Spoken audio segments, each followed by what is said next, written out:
Hare Krishna. So, the most cherished and most expected uh, session of the camp is here.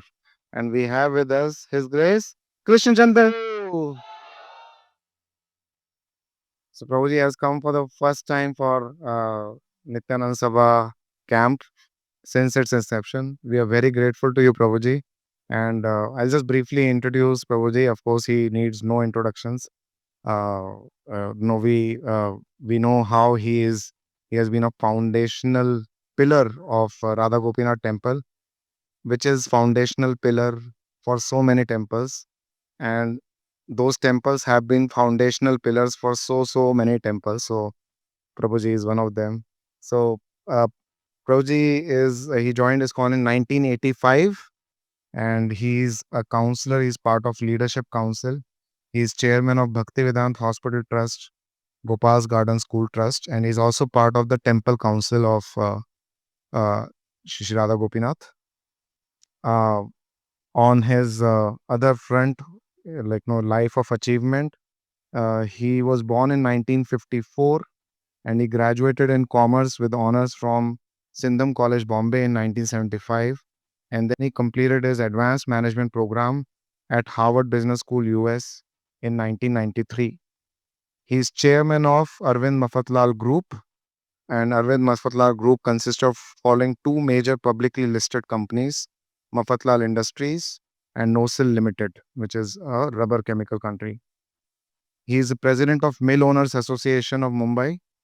He was vice president of Cotton Textiles Export Promotion Council. He was a governing board member for Indian Institute of Management, Ahmedabad from 1995 to 2007. He was a managing committee member of Sri Bhagubhai Mafatlal Polytechnic, Mumbai. He is chairman of BAIF, a leading NGO whose mission is to alleviate poverty through management of water resources and livestock development. And it has reached over 5 million poor families spread across 80,000 villages in 16 states across country. He is chairman of NM Sadguru Water and Development Foundation, one of the India's premier organization in natural resources management.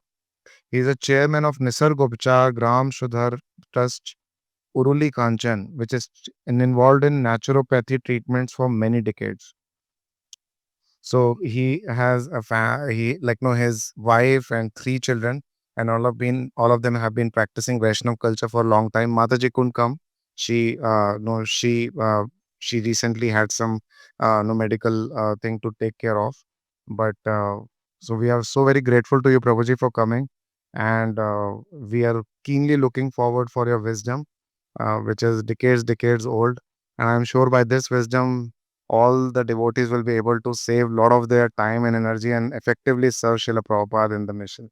Thank you so much, Prabhuji, for coming here. Let's loudly chant Hari Bol three times to welcome His Grace Krishna Prabhu.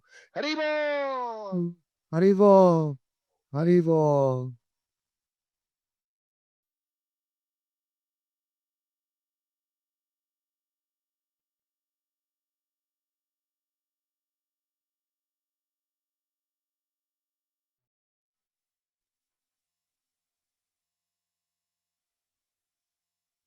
Krishna.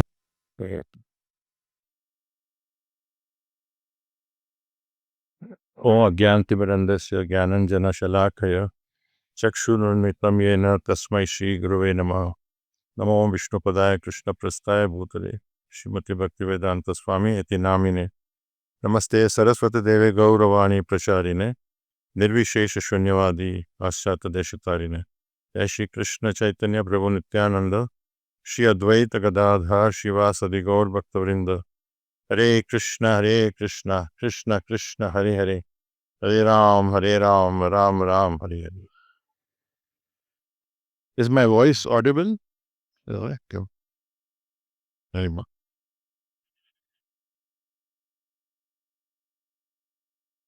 Well, my goal today will be to hope that at least don't repeat many of the mistakes that I have made. So if I achieve that, I'll be happy. That's the benefit of experience. I'm extremely, genuinely very privileged, I feel, So happy to be here. And it's not a formality, because when I see all of you at this age so seriously involved in Krishna consciousness, and that too in a period of time which is much more difficult in history compared to 50 years ago, when I went through that our marriage period. Uh, I came to Krishna consciousness 8 years after I got married. So we become set in our own ways, set in our own habits, difficult to change, takes time. So therefore, when I see young people going against the banality of this world and distractions which are many, many, manifold. We didn't have any social media.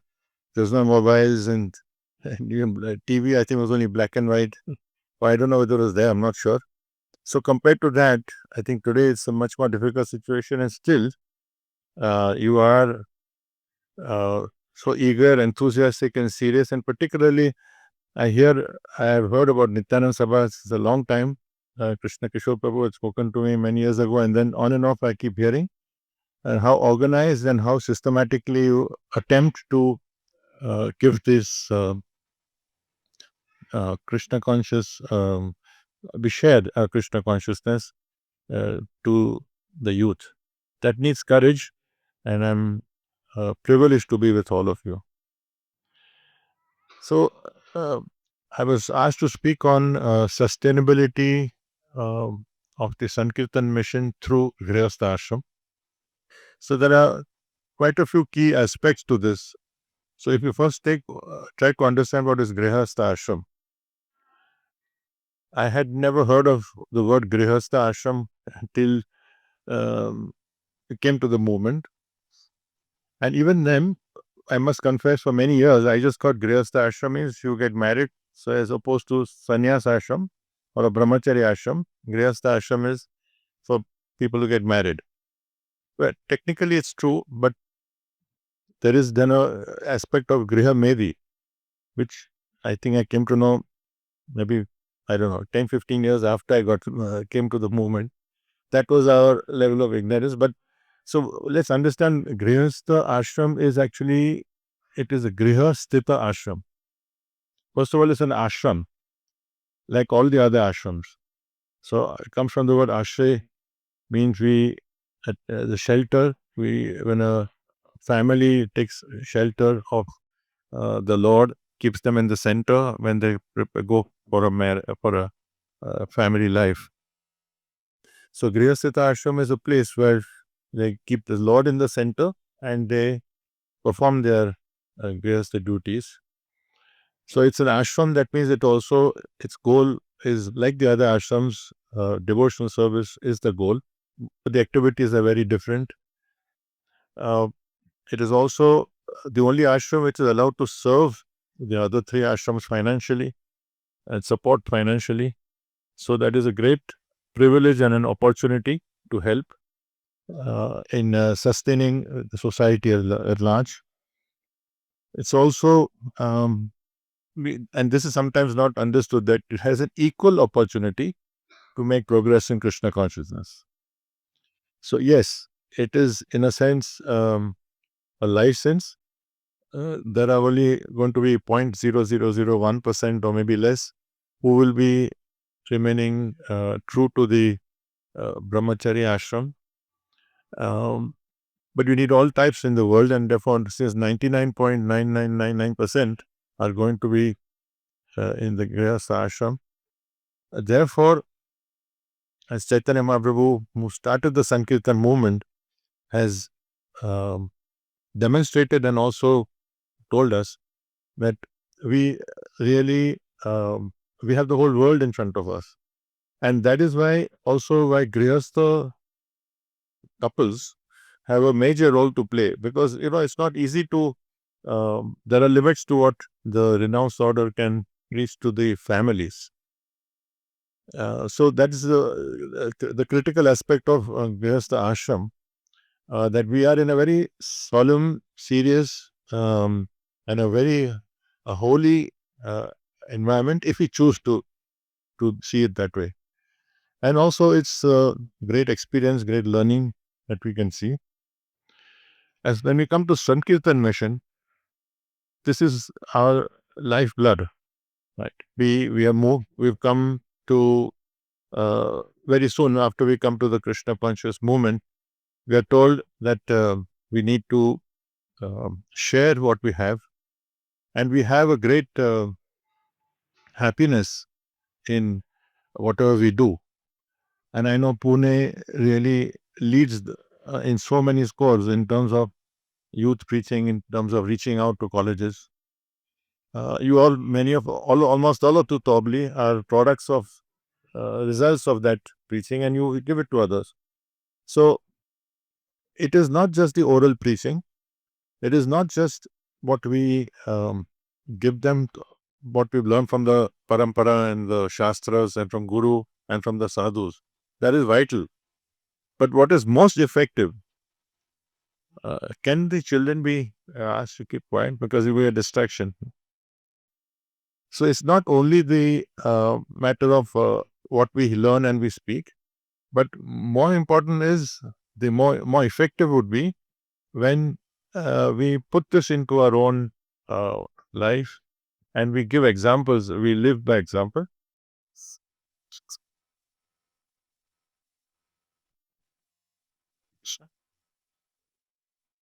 So what would be most effective would be if we were to lead that by example.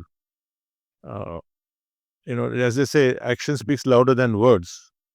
Is this better? Are you able to hear at the back?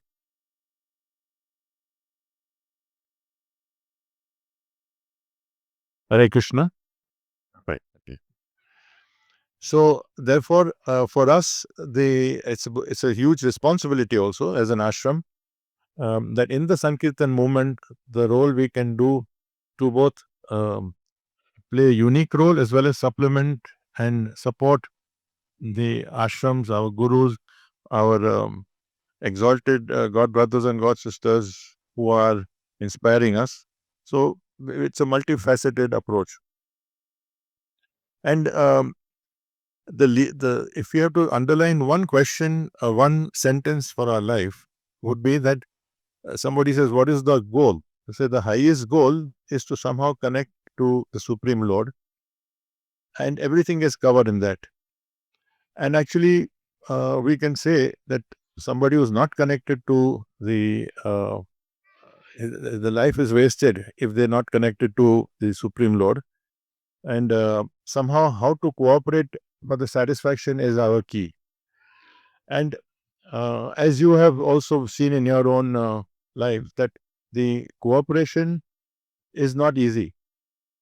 So when you look at entering the Grihastha Ashram, how many of you are already married? Not that many. Or well, how many of you are engaged to be married is included? That means the rest are not yet. Okay. So maybe some of it might be hypothetical for you. But believe me, it will happen. So the responsibility is huge, but also this cooperation issue is something which is we start learning in every aspect of life. Sometimes people say, that it's not. It becomes accentuated. It becomes a bigger challenge in Grihastha Ashram to cooperate. Why? Because you're spending so much of your time. The spouses they spend so much of their time together. Um, and therefore, just like your parents know, our parents should know us intimately. I mean, they will disregard our weaknesses because they are sometimes our tantrums or show of anger, some irritation. So many things may come out. We may not mean it, but it happens, and it passes. So, but the issue with parents is that we have been brought up by them from childhood. So that bond is a very unique bond, and therefore I mean, there's no question of the mother not accepting the child's tantrums. It happens.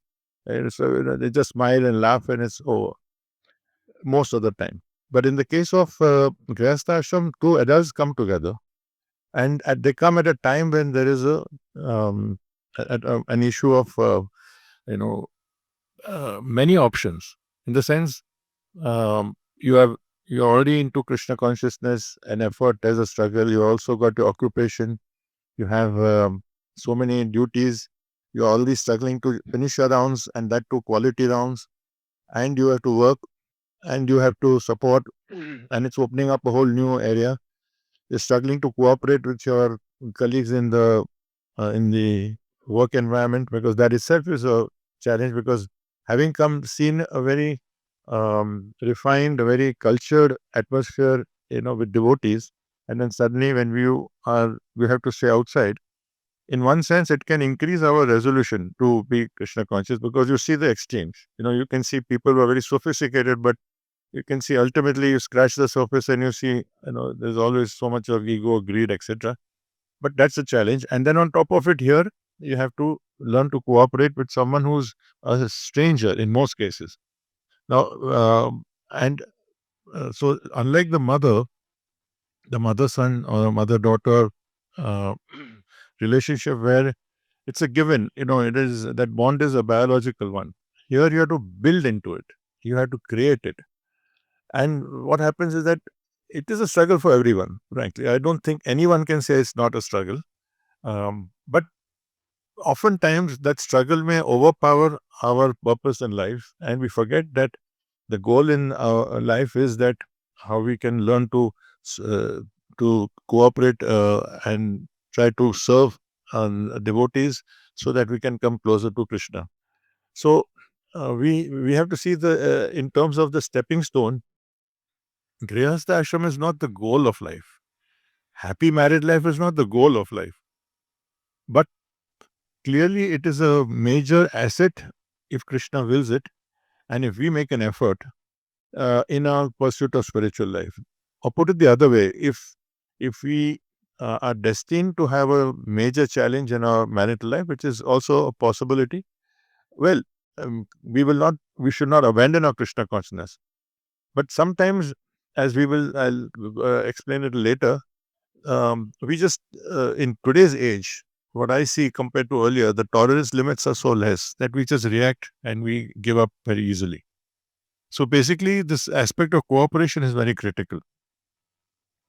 And today in outside world, people will just make adjustments, in whether it's economic adjustment, political adjustment, social adjustment, marital adjustments, in their pursuit of happiness, because it's a very individualistic society, right? We have been told everywhere we see that is what is in it for me. And at least in India, in most cases, me will include my immediate family, or at least my parents, and we have some obligation, responsibility. In the West, it is so degraded that it is now completely individual, means absolutely individual. Like, you get into contract marriages, they'll have live-in relationships, and it's just that okay, we are there till we are there, and then that's fine. Even the parents also, they would not be staying with them beyond 18 years. It's considered uh, it's an embarrassment for them, both for the children and for the parents, to be seen that way. So it's actually designed to break families. So therefore, in our case, at least there is some modicum of that is there, but nevertheless, it's a huge challenge. And therefore, that's society's approach of making things work well will never be there, because Bhagavatam says that this it cannot be fulfilled, because they have accepted the external energy as their be and all. They embrace Maya and see that as the salvation, and to do that, whatever adjustments are needed, will do it. I mean, you may change the job, you may make adjustments, whatever is needed, uh, economically, politically, socially. Those adjustments are done just so that we find that if I just do this, I'll be happy. And the analogy, of course, we have been given is that how the just like a lady is polishing the cage very nicely, and there's a bird inside, but uh, if she forgets to feed the bird and the bird dies, but she's so engrossed in polishing and shining and making the cage look very bright and gold. Finally, what is the value of that?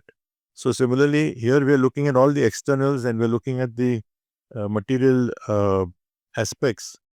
So it is not to be neglected. It is a responsibility because ultimately everything has come from Krishna. So whatever situations we are in, we have a responsibility to our family. So we have a responsibility as a citizen, as a community member, as a family member, as a son, daughter, father, mother, husband or wife. We have a responsibility and that we need to fulfill, but which is subordinate to the larger responsibility as a human being, which Krishna has given us. So therefore, this is the key aspect that we are fortunate to be able to understand, at least mentally, when we come to the moment.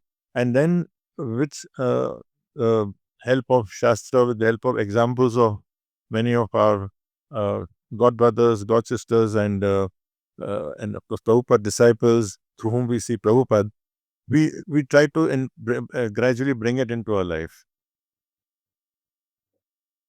Even religion today, for instance, uh, we see it is more about gestures and tokenism, isn't it? People will, the festivals become the key. Today, people are celebrating Holi without understanding the need. I mean, the significance. Any festival you can take, whether it's Janmashtami, whether it's um, uh, Ram Navami. People will be looking to the festivity part, the enjoyment, rather than the significance. So that's how the values have changed. So my purpose of bringing this is because we have to understand in context in which we live, and a part of us clearly we have come from that, and also we may be attracted to it also.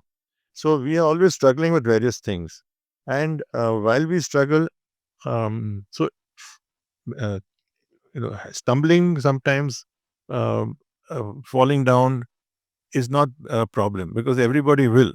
The issue is, should we get up and walk forward? So that's the most important thing, that we take the struggle, we take, as they say, we take two steps in the front, then we take one step back, then three steps in the front, then one step back. That's the way it is going to be. Sometimes our directions also will be going little, but as long as moving in the right direction. So that means we will be making mistakes. But broadly for us, if you're associating with the right devotees, if our heart, if you're mentally convinced, and if our heart is also in set, and at least we are happy when we have devotees, we are serving others, then even though temporarily we get affected, it is our main value, core values will not be shaken. So since the topic also used the word sustainability, so I just googled, because there are so many meanings. To sustain means to preserve, to keep. So I said, let me see. There's so many meanings, but so one basic meaning this is just ensuring that our actions today don't ruin the planet for future generations. So here it is in the context of ESG, environmental. Many of you may be working in the corporate world, and or that's become a buzzword, environmental, social, and governance. So in that context, they talk of sustainability. So in a sense, it is ironic because they're trying to talk about sustaining future planets, but for whom? For themselves. So, but they don't bother about sustaining relationships and going the individualistic way, and they're talking of sustaining the planet. It's like I had heard somebody make a nice statement that they're for 50, 60 years, they are attempting to go to the moon and so on, but we don't even go to the neighbor's house. We used to do it earlier. Now we don't, at least even 50 years ago, they would do it. Now we don't even know who the neighbor is for so many years. Everybody is just um, within their own world. When in the age of social media started, and before the iPhone, we had the Blackberries. Maybe it was before your time, I don't know. But for us, for many years, we were sustaining with Blackberries. So I heard about the Blackberry prayer. So I was very interested. I said, it's very nice to know the people pray. So they're shown this picture of a boardroom, all the people around the table, and they're all in prayer. So they're looking down. So I thought they're in prayer, but what they're looking, everybody's looking at their Blackberry. So that is the prayer now. So today that's happened. Today you might be sitting next to your in the family, and they would not be bothered. Each one is in their own world. So sustainability in today's context and outside world is also a highly selfish approach that whatever I can sustain. I'm worried about the environment and I'm not against that. It is very important that we live, and a devotee will naturally strive to live in a natural way. So we may be trying to reduce abandon plastic and so many ways, and we should do that. But we have to see it in the larger context that what is the human goal, and the purpose, the point is birth, ending point is departure from this world. And in that period, as my consciousness develops, my intelligence gets refined, hopefully, then I try to match and see. So when we go into various fields where we need to use sustainability, those are very important. But that's a small part of the larger world, and sustainability of things is easier. Sustainability of relationship with people is a challenge because everybody is different, and a natural issue is about our own egos. So therefore, stability in Grihastha Ashram becomes very important. And because, as I said earlier, example is speaks louder than words, and and inspiration comes from seeing examples. I mean, I think all of us, I would say, in one way or the other, are here because somebody must have uh, spoken to us earlier, maybe at the railway station or at home. Someone invited us, someone gifted us a book, maybe someone, we came here and we accompanied some relative who was already coming to the temple. But then it was not just the deities, the ambience is very nice, but somebody would have met us, somebody talked to us. That whole shelter, the ashray that we feel in the temple, is really what sustains us. So why is it only in the temple? Why can't we create that in our own home? Why can't we create that? What is missing? It is not the external. It's not that you need to have a certain size, 30 by 40 only, then it's a temple. No, it can be a small, it has no consequence. It's really the consciousness. So bringing that consciousness, that rather than discriminating and saying that it's like external, in otherwise it becomes an external. It's like saying that when I'm wearing a dhoti and I have a kanti mala and I have a tilak, I'm a devotee. And I take it off and I'm wearing my trouser and shirt, I'm not a devotee. No, it is not. It is as per the circumstances. When I go to the office or occupation work, I may have to go in a different mood, in a different set of clothing. The same way, in terms of a relationship, if we keep this in mind, that what is stopping us? What, if we could really reflect, what stops us from trying to at least make an effort and keep on moving towards it? Because ultimately, everything in life is based on our struggle. I heard a very nice lecture from Vaj Bihari Prabhu, the Brahmachari from Bombay. Even in chanting, he made a nice point. When we are chanting, there is nobody in this world who will say that they have not distracted when they're chanting. And most of the time, our best plans and thinking and everything comes, just when you're sitting to chant. So that is not a problem. I mean, that is not a issue. That's not the major issue. That is not the major issue because that is natural. That's the nature of the mind. That the mind is always chanchal, mind will be restless. The issue is after you may be chanting and suddenly, and after maybe 10 minutes or 15 minutes, then you said, I finished my whole day's planning, and then say, Hari, but I'm 10 feet away from Radha Vrindavan Chandra, and you suddenly come back to earth. The issue is, what do we do after we realize that? What do we do? Do we fight back, or we just let it go and then plan the day after, or plan some social events and whatever is important in our life? So the fight back, the pushback is what is needed. So similarly here, in our relationships in our ashram, if we know what is right, and I think it's not difficult to know what is right. If we really go to see, it is not a question of knowledge. It's a question of our um, acceptance and changing our attitude. Because many times it comes down to an issue of ego, and that really holds us back. And oftentimes, sometimes we may be feeling we are right, and I'm not going to change. We may be right in a certain in a context, but you are wrong in the larger context if it's going to be because so many times we are wrong and we have not yielded. Now we are right, so we want everyone to think they should know. So whatever the reason, this becomes a challenge, and therefore we really have to concentrate on the aspect of struggling.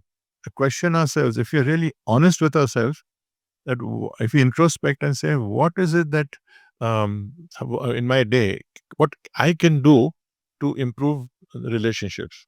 And we are today talking more on the Grihastha Ashram. That is, we're talking more about the marital relationship, which is probably a bigger challenge than most. Because one is a key thing is that because two strangers are coming and then they're to make a life which is the most intimate. You don't have that relationship with anyone, not even with our guru, till we reach a certain level, and then we have a heart to heart. Here you are physically in the same room, you are sharing the same room, and all our weaknesses also come out. So therefore, um, uh, the need is important. And if you go to see now, let's move to what is it that we enjoy in our spiritual life, because ultimately we would not be here unless we are happy. At least we are reasonably happy. I don't think we're always going to be happy, because if that's that's the why we are in this world. But we will see that there is a certain trust, sitting among yourselves here, or among with the leadership, or with guru, with other sadhus, with various people who have who really inspire us. And so we have admiration, we have happiness, we have contentment, we also have humor, we have some fun, um, and so eventually it's an overall positive experience. So if we have all these qualities, so who has said that these qualities are not necessary in the Grihastha Ashram? What happens is that sometimes we feel that spirituality means, uh, yes, it is important that we abstain from sex. Certainly, it's a sin to have sex outside marriage, and even within marriage, there are restrictions. So it may not be a big sin, but it is certainly a deterrent, right? So we hear all that, and therefore and then also we are also told how we should relate with other Matajis. Mataji have been told how they relate to Prabhujis, Brahmacharis, etc. So there is always a little, I wouldn't say awkwardness, but um, a certain level of question as to whether you're doing the right way. And in that, we miss the aspect of that there is that we are in the same family. So while we in the Grihastha Ashram, especially between the husband and the wife, there is enough room, and I will mention a few examples from the Bhagavatam. There is enough room where uh, we have a comfort, where we all these qualities that we talked of, including humor and joking, including sharing of our happiness. Um, so all this comes down to the emotional part, and therefore, if we recognize that the emotional stability is as important as the spiritual stability. Let me put it this way: our quest is spiritual, but for that quest, can we preach? Can we go out? Can we tell others, and say, always remember Krishna, never forget Krishna? That's a golden rule. Always forget. If we do that, and then we have harsh words, or we have no affection, we have no appreciation, especially for our own, we have appreciation for Prabhupada, we have appreciation for the deities, we have appreciation for brahmacharis, or for our god brothers and god sisters. But we have difficulty in expressing our appreciation for our own spouse. It's a very amazing thing, but it's fine. Appreciation as well as apologies, both. The two most difficult things, uh, to say thank you and then I'm sorry. These two are so difficult within the ashram. Many of you are not married, so your faces are blank.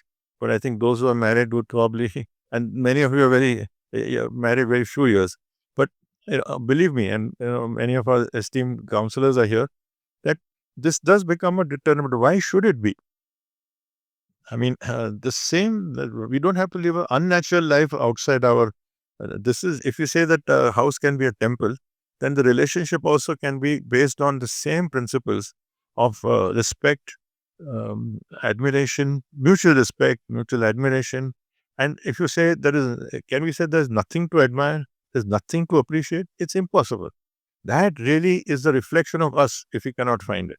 It's like Duryodhan who couldn't find a single good thing when he went around the whole town, and Yudhishthir couldn't find anything wrong. So it is really, then we have to really examine ourselves. And at the very least, we can see that here is also someone who is appreciating, who's also appreciating Prabhupada, appreciating spiritual life, appreciating Guru in most cases. So, that at least start from that. Then we come to the differences that are there. So, if we keep the principles that here we are in this movement to please our Guru, who's pleasing Srila Prabhupada, the question is that are we pleasing Prabhupada? What did Prabhupada want? That how did he said, no, towards the end, he said many times that you'll please me by how much you cooperate with each other. So cooperation is not just in management, which is necessary. Then you have to put aside your differences and somehow come to an agreement because you have the larger issues outside. There are so many aspects which we have to do. The same way here, in the Grihastha Ashram, if you really need to sustain, if you need to make an example to others, we have to go through a certain phase and a certain period. And believe me, we just move through that period. Things, when we look back, you can just look back and say with amazement that how did you may laugh at our own, not only mistakes, but the narrow mindedness and all when we look back and see. But we be grateful that thank God I didn't take any extreme step and I just pushed through. Because those are going to be the impediments, are going to be there till we come to a certain level of comfort. So the most important point for a sustained Grihastha ashram because we're talking of devotees, we're talking of the Sankirtan mission, is first of all the unrelenting desire to make the marriage work. The unrelenting desire. And when you talk of unrelenting, it is not just for the first 6 months, 1 year, 2 years, 5 years, it's 10 years, 20 years, 30 years, 40 years, whatever Krishna wants. That's so there'll be so many ups and downs, so many things that happen, so many people we know have passed this world, so many people, our situation may have changed, our cities may have changed, our children may have grown up and gone. But there is a certain comfort when we go through, and and especially if you are still wedded to a Krishna conscious lifestyle, struggling to do our basic simple things regularly, trying to serve, trying to make a home a Krishna conscious home, trying to bring devotees home, trying to serve them in any ways we can, supporting book distribution, supporting prasad distribution, whatever services we have. And that comfort is something which is, it is something so relaxing, honestly, because you don't have to, because I can tell you from my own example, I'm completely indebted to my wife because she really changed me. We were married 8 years before we came to Krishna consciousness. And she's been the same the way she was before marriage, after marriage. I was very different. So, certain goals and ideas and things, very westernized.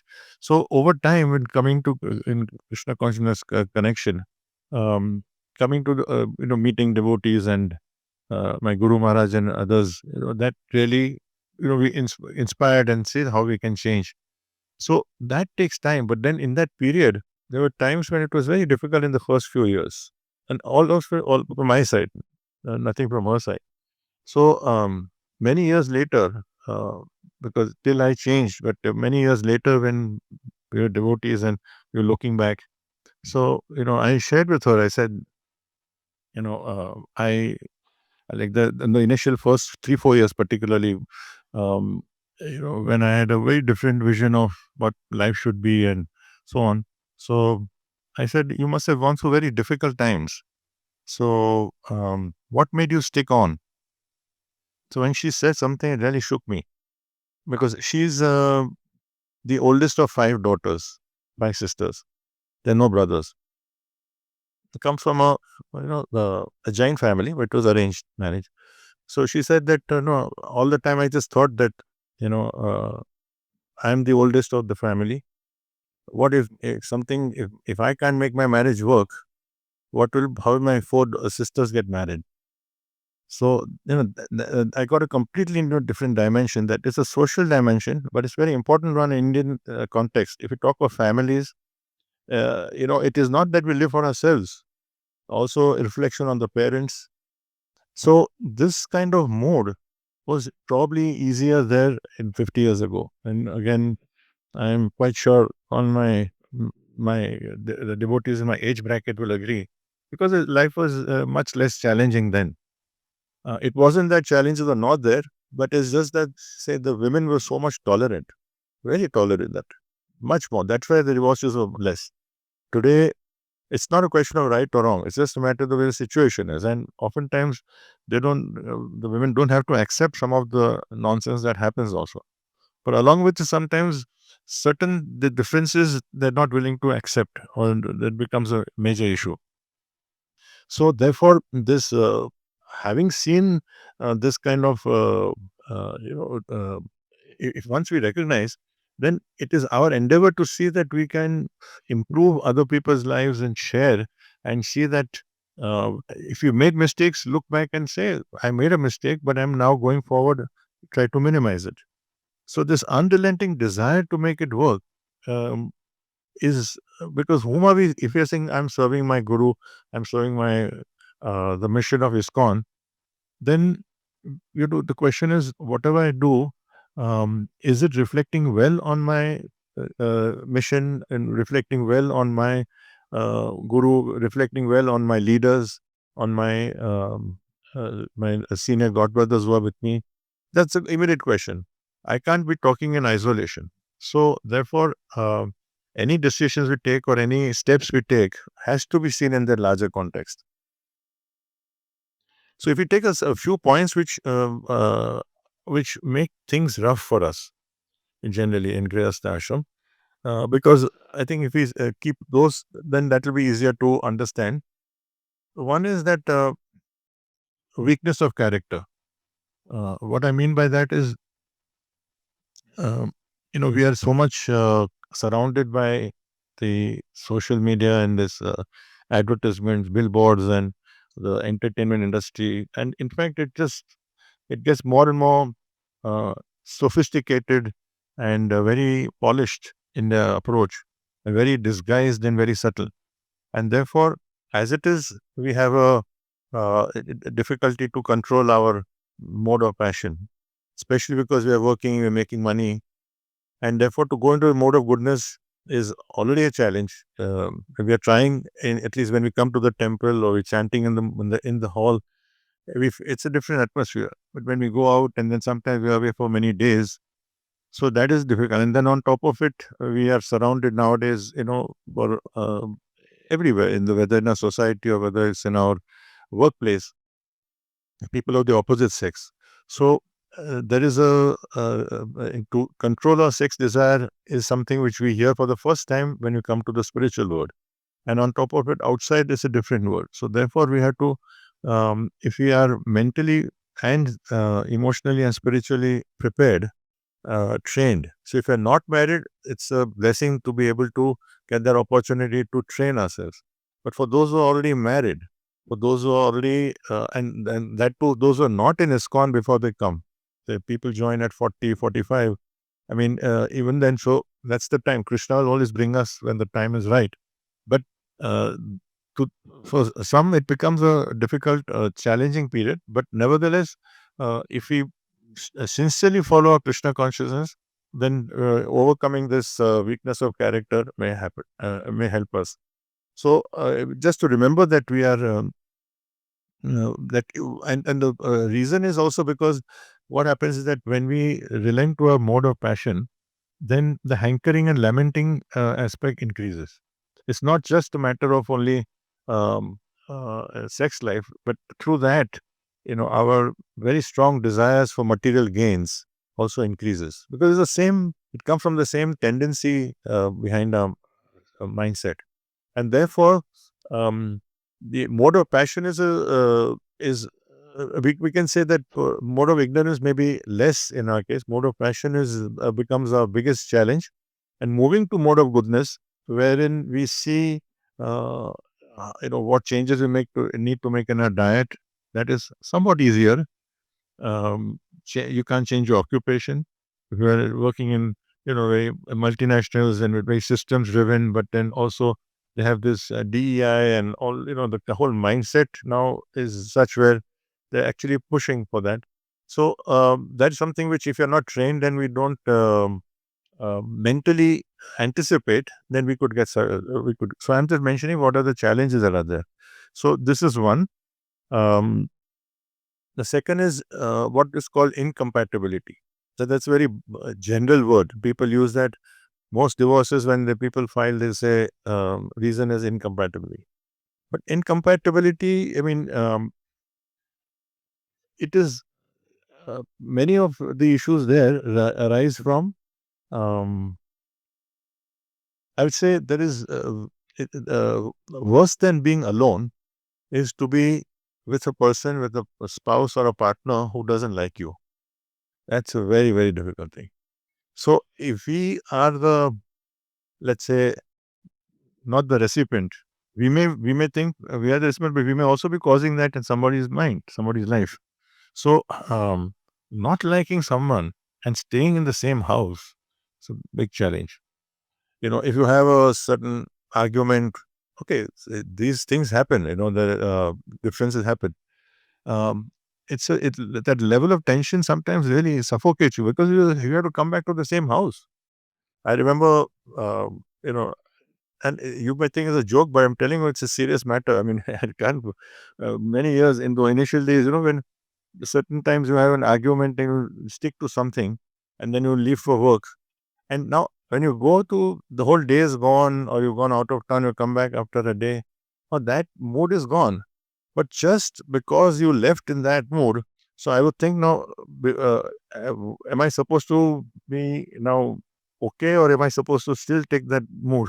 And oftentimes you artificially take that mood and say, no, no, you still stretch on and stretch on, you can see the emotional abuse. But that's ego.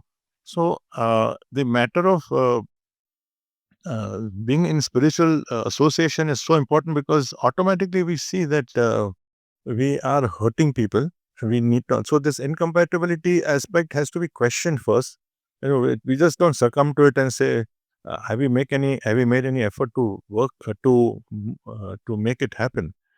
A very important point is to notice it's very easy to stay with a person who has with their strong points. But can we stay with someone's weaknesses? Now, if we were to say that, and the next following question is that, do we have a weakness or we don't have? Maybe there's anybody here who doesn't have any weaknesses, and I can garland that person, right? So we all have weaknesses. So then we can't. How can we say that? So that means somebody is staying with my weaknesses also, and the weakness may be, anger, maybe weakness, maybe of harsh words. So many weaknesses could be there. Um, Sometimes somebody is highly insensitive. We can change. Everything can change. Finally, I mean, we ourselves have changed. How we are taking to chanting, how we've changed our life, so we can. But I'm saying that if we're not conscious of that fact, then where do we move? So therefore, this aspect of first questioning that um, just because someone has some weaknesses and you suddenly indignantly say, "Arey, the Shastra said this, Sita ji is doing like this," and but we are not Ram and we want to have Sita. So, that is how we start looking. So, first we have to see that we have a weakness. So, living with others' weaknesses is something um, uh, which is going to be there because our weaknesses will remain. We have to work towards that. And what happens is that first, typically in marriages, and there's always guarded good behavior. Everybody is in their best behavior initially. When you meet also, if it's arranged, then also you only see the best side, which is natural. You're not going to show your worst side. And then afterwards, and if it's a love marriage, then of course they're seeing stars from the beginning.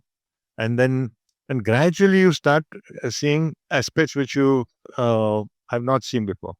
And it's not like it's deliberately done. It's just that we when we come to temple, you don't know somebody well, or you go to the office, you see a certain aspect which is a certain formal aspect, but you don't let your hair down. You only do it at home. So similarly here, it takes time, and you then start. There are little small things, and those differences can become very big. For instance, somebody is organized, the other person is totally disorganized. You suddenly realize that somebody is likes spicy food, someone likes only mild food. These things can really become very big. I remember in our chemical company Nosil, we had a very senior person that time, vice president of human resources. Very nice chap, and he was like a mentor. I spent a lot of time with him 40 years ago. So he was telling me his own personal example, and I mean, it's laughable, but it is, since he told me, it is a fact.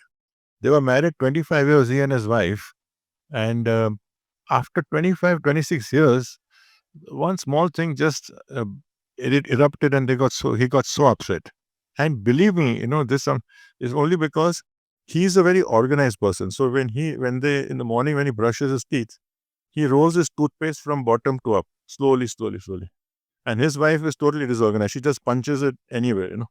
And one day it just blew up. He got so upset at that. Now, one was saying crazy, but it's not crazy. It actually happened because it may be something else, something bothering you, and you just find this kind of spark, and that spark just lets go. That's usually what happens. When you take out your anger or your irritation or upset, it's actually usually the reason is somewhere else. You can't tell your boss because you're smiling at your boss and your colleagues, because there you'll be sacked. But then you're boiling inside, or something upset you, somebody's done something wrong, you take it out in your intimate moments with somebody at home. So this is what happens. So and believe me, it is something which we experience it on and off. But if we anticipate it, and if we know, and sometimes you slip up, it may happen. But then slowly, it's like when you switch off the fan, you see the fan is whirring, but then you switch it off, it's still going to whir for some time. It'll take some time before it comes to a stop. So similarly, these habits will take some time. Some will take longer time, some will take shorter time. But being conscious of it and making an effort to move out of it, that needs honesty, and that needs a desire to please others. If we connect that I'm here in this moment to please others, I'm not here to for my sense gratification. Just because I come to the temple, I like the kirtan. Of course, it's nice. I love the atmosphere. Of course, it's nice. I love the prasad. I love it. But then if it's only that, then I'm a very selfish person. I'm just coming and I'm going out. No, I'm here because I want to belong and I want to help. Then what way can I help? I'm helping in my various services. But it's not just that I come and stand in the prasadam queue and serve rice, which is very good. I'm also serving in trying to make my Grihastha Ashram successful. That unrelenting desire to make it work has many connotations, many connotations, and that needs sacrifice. We love that examples of sacrifice. I mean, we when talk of Mandodari, we can't be Mandodari, but Mandodari, she had to live with the weaknesses of Ravan. Can you imagine? We are talking of weaknesses. No, what kind of weaknesses Ravan must be having? It's so difficult. And he was not an idiot. He was a brilliant person. He was super intelligent. He very cunning, very sly, he had tremendous powers, charisma, everything. And she lived through all that. She didn't agree with him, but she was loyal. So there are very few like that. But we have to see that what can we do to serve others. And then when these pain points come to the surface, then they're going to erupt at some time or the other. And see, when we learn to see the differences, we see that some incompatibilities don't work. I mean, some incompatibilities rather can be sorted out by dialogue and by understanding each other. But some incompatibilities may not be worked out. You may you're different people. So sometimes you can laugh at it. Sometimes you can negotiate with it. Sometimes you can cope with it. Sometimes you can, just ignore it, perhaps. But that need not be become the cornerstone of your whole married life. Because at least what we're trying to achieve is that we have a certain comfort level so that our larger mission of the Sankirtan movement and support is achieved. And of course, in most cases, probably the spouse is also having the same view. If he or she is not fully devotee, at least in most cases, they would be favorable or supportive. That itself is a big achievement. So if you at least try to preserve that, rather than trying to make force somebody to change, because certain times some people will not change. And one of our counselors in Mumbai, he's been almost 40, 45 years. So his wife has been a Durga follower for so many years. For 25, 30 years, we've known it. Well, fortunately, he didn't really, just go after and say, you have to change in this and that. But it's okay. Now, as we understand that, at least she's spiritually inclined. But she was not chanting the Maha Mantra. Now, recently, last few years, she's been chanting regularly. So it has come when they're already in their 70s. But, but he had the wisdom to see that um, uh, sometimes you come to programs. So, we don't become so fanatical on some things, and you have to see the larger context, because the larger context is that he has three sons, and, he's trying to see that his whole family is Krishna conscious. It could be major disruptive. So then over years, when you see that many of these small, small things have been, just tolerated, accepted, and going, and both sides, mistakes also may have been made. Then when you look back, you see that that has been quite rewarding. And and you will find that the more one advances in Krishna consciousness, the less of these feelings will bother us. So it's a barometer for us. If we are getting too irritated with it, that means we are too hypersensitive, and that means we're too concerned about it. That means we are not so concerned about our spiritual. If we really concentrate on that, well, then we'll understand that Krishna is telling us to everybody is part of Krishna. So what to speak of? We're seeing all the animals and the birds and the human beings. We talk of philosophy, but here we're talking of our own spouse. We have to say that she's also part of Krishna. Krishna must have some reason that we're together, or the husband, there must be some reason why he's there. So if we then see, so to the extent that we are feeling too irritated, too concerned, we again have to question ourselves and say that uh, we may be getting too hypersensitive.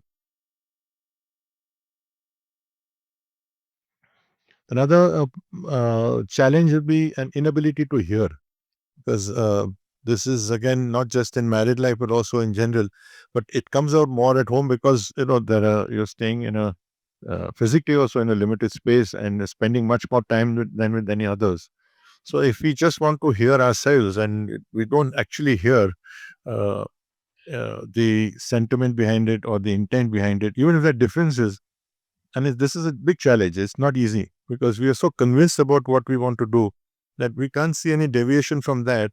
I find it difficult to accept it.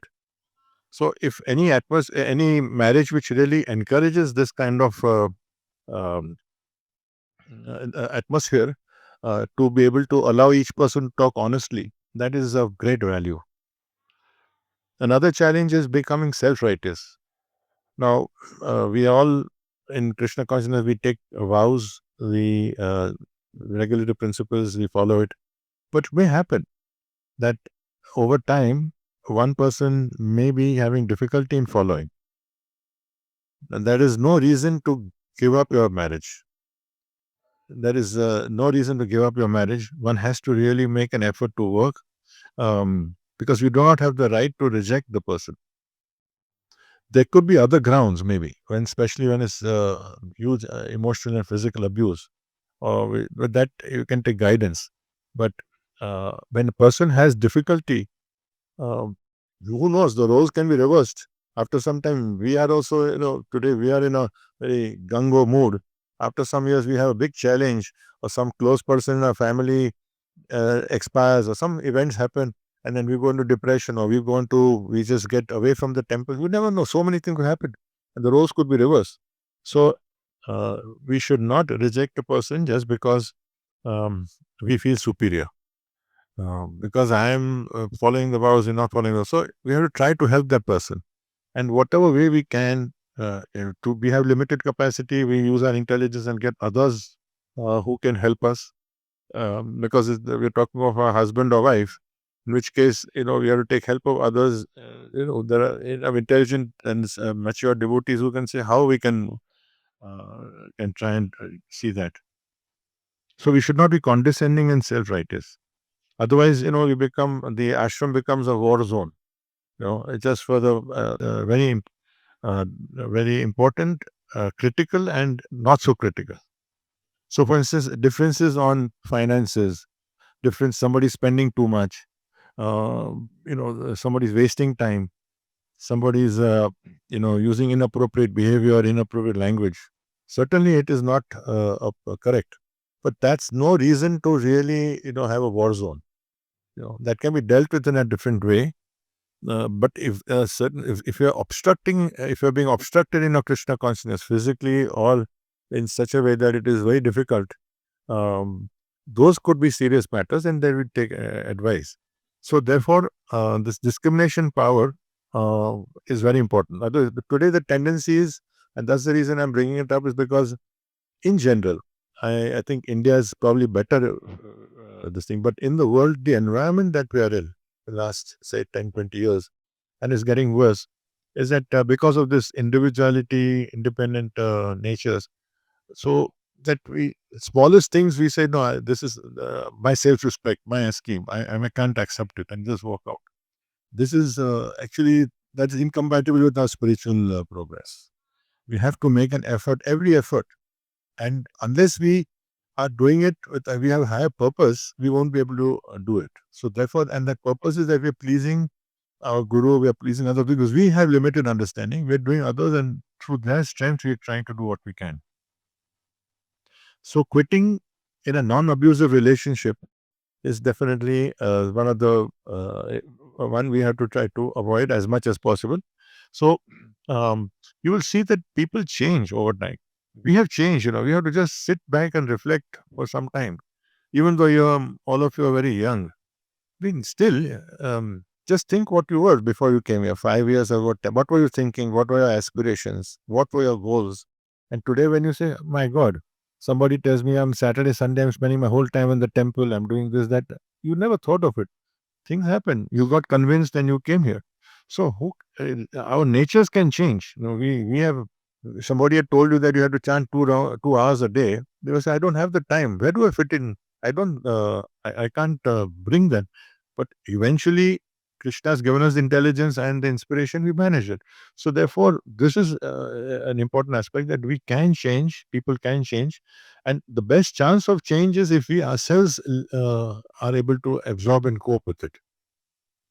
If we are able to absorb some of the relative minor infractions. So it's not that we should waste money. I'm not saying that. I'm saying, but that, or wasting time. Somebody has a very procrastinating habit. They just postpone things. But then that, because we're too familiar, and familiarity breeds contempt, so then that becomes an eruption point. So remember that difficulties are inevitable, but overcoming them is optional. So whether we choose that option is something which is in our hands. If we have the courage, we have the wisdom, we have the desire, and we see it the right way, then clearly we are on the right track. So we have to keep that in mind. So we will have a reward, and that reward is to be able to grow in kindness, to have that comfort level. And people forget. You can't. You would not even remember if somebody told you, "Okay, 5 days ago for lunch, what did you have?" You can't even remember that. What is a question of remembering issues which happened 2 years ago, 3 years ago, 6 months ago, 5 years ago? I mean, come and go. So many things we may speak, we may do things, very sometimes horrible things. But if you have lived through that as a partnership, that sacrifice becomes a cause of self enhancement, in our spiritual life. And then last point I'll touch upon, as far as things which oppose us, is selfishness. Again, we talked about it, that we are too self-centered, and therefore the best way is to try to, in a Krishna conscious family that we are in, we try to maintain an awareness of the other person and other person's needs. Uh, I really admire, especially in our mother's times, or in our my age group time, to when people married 50, 30, 70 years ago, 100 years ago. I mean, and typically, I'm talking about it was a custom. It was the girl. I used to laugh when I heard that, my mother also married young, 17, 18. My mother in law was only 16 when she got married, and 17 when 18, she had two children. So I used to laugh and say, "Okay, this is child marriage," and I used to tell my father in law. But when I see that the maturity she had at 16, today you don't see that even in 25. They knew.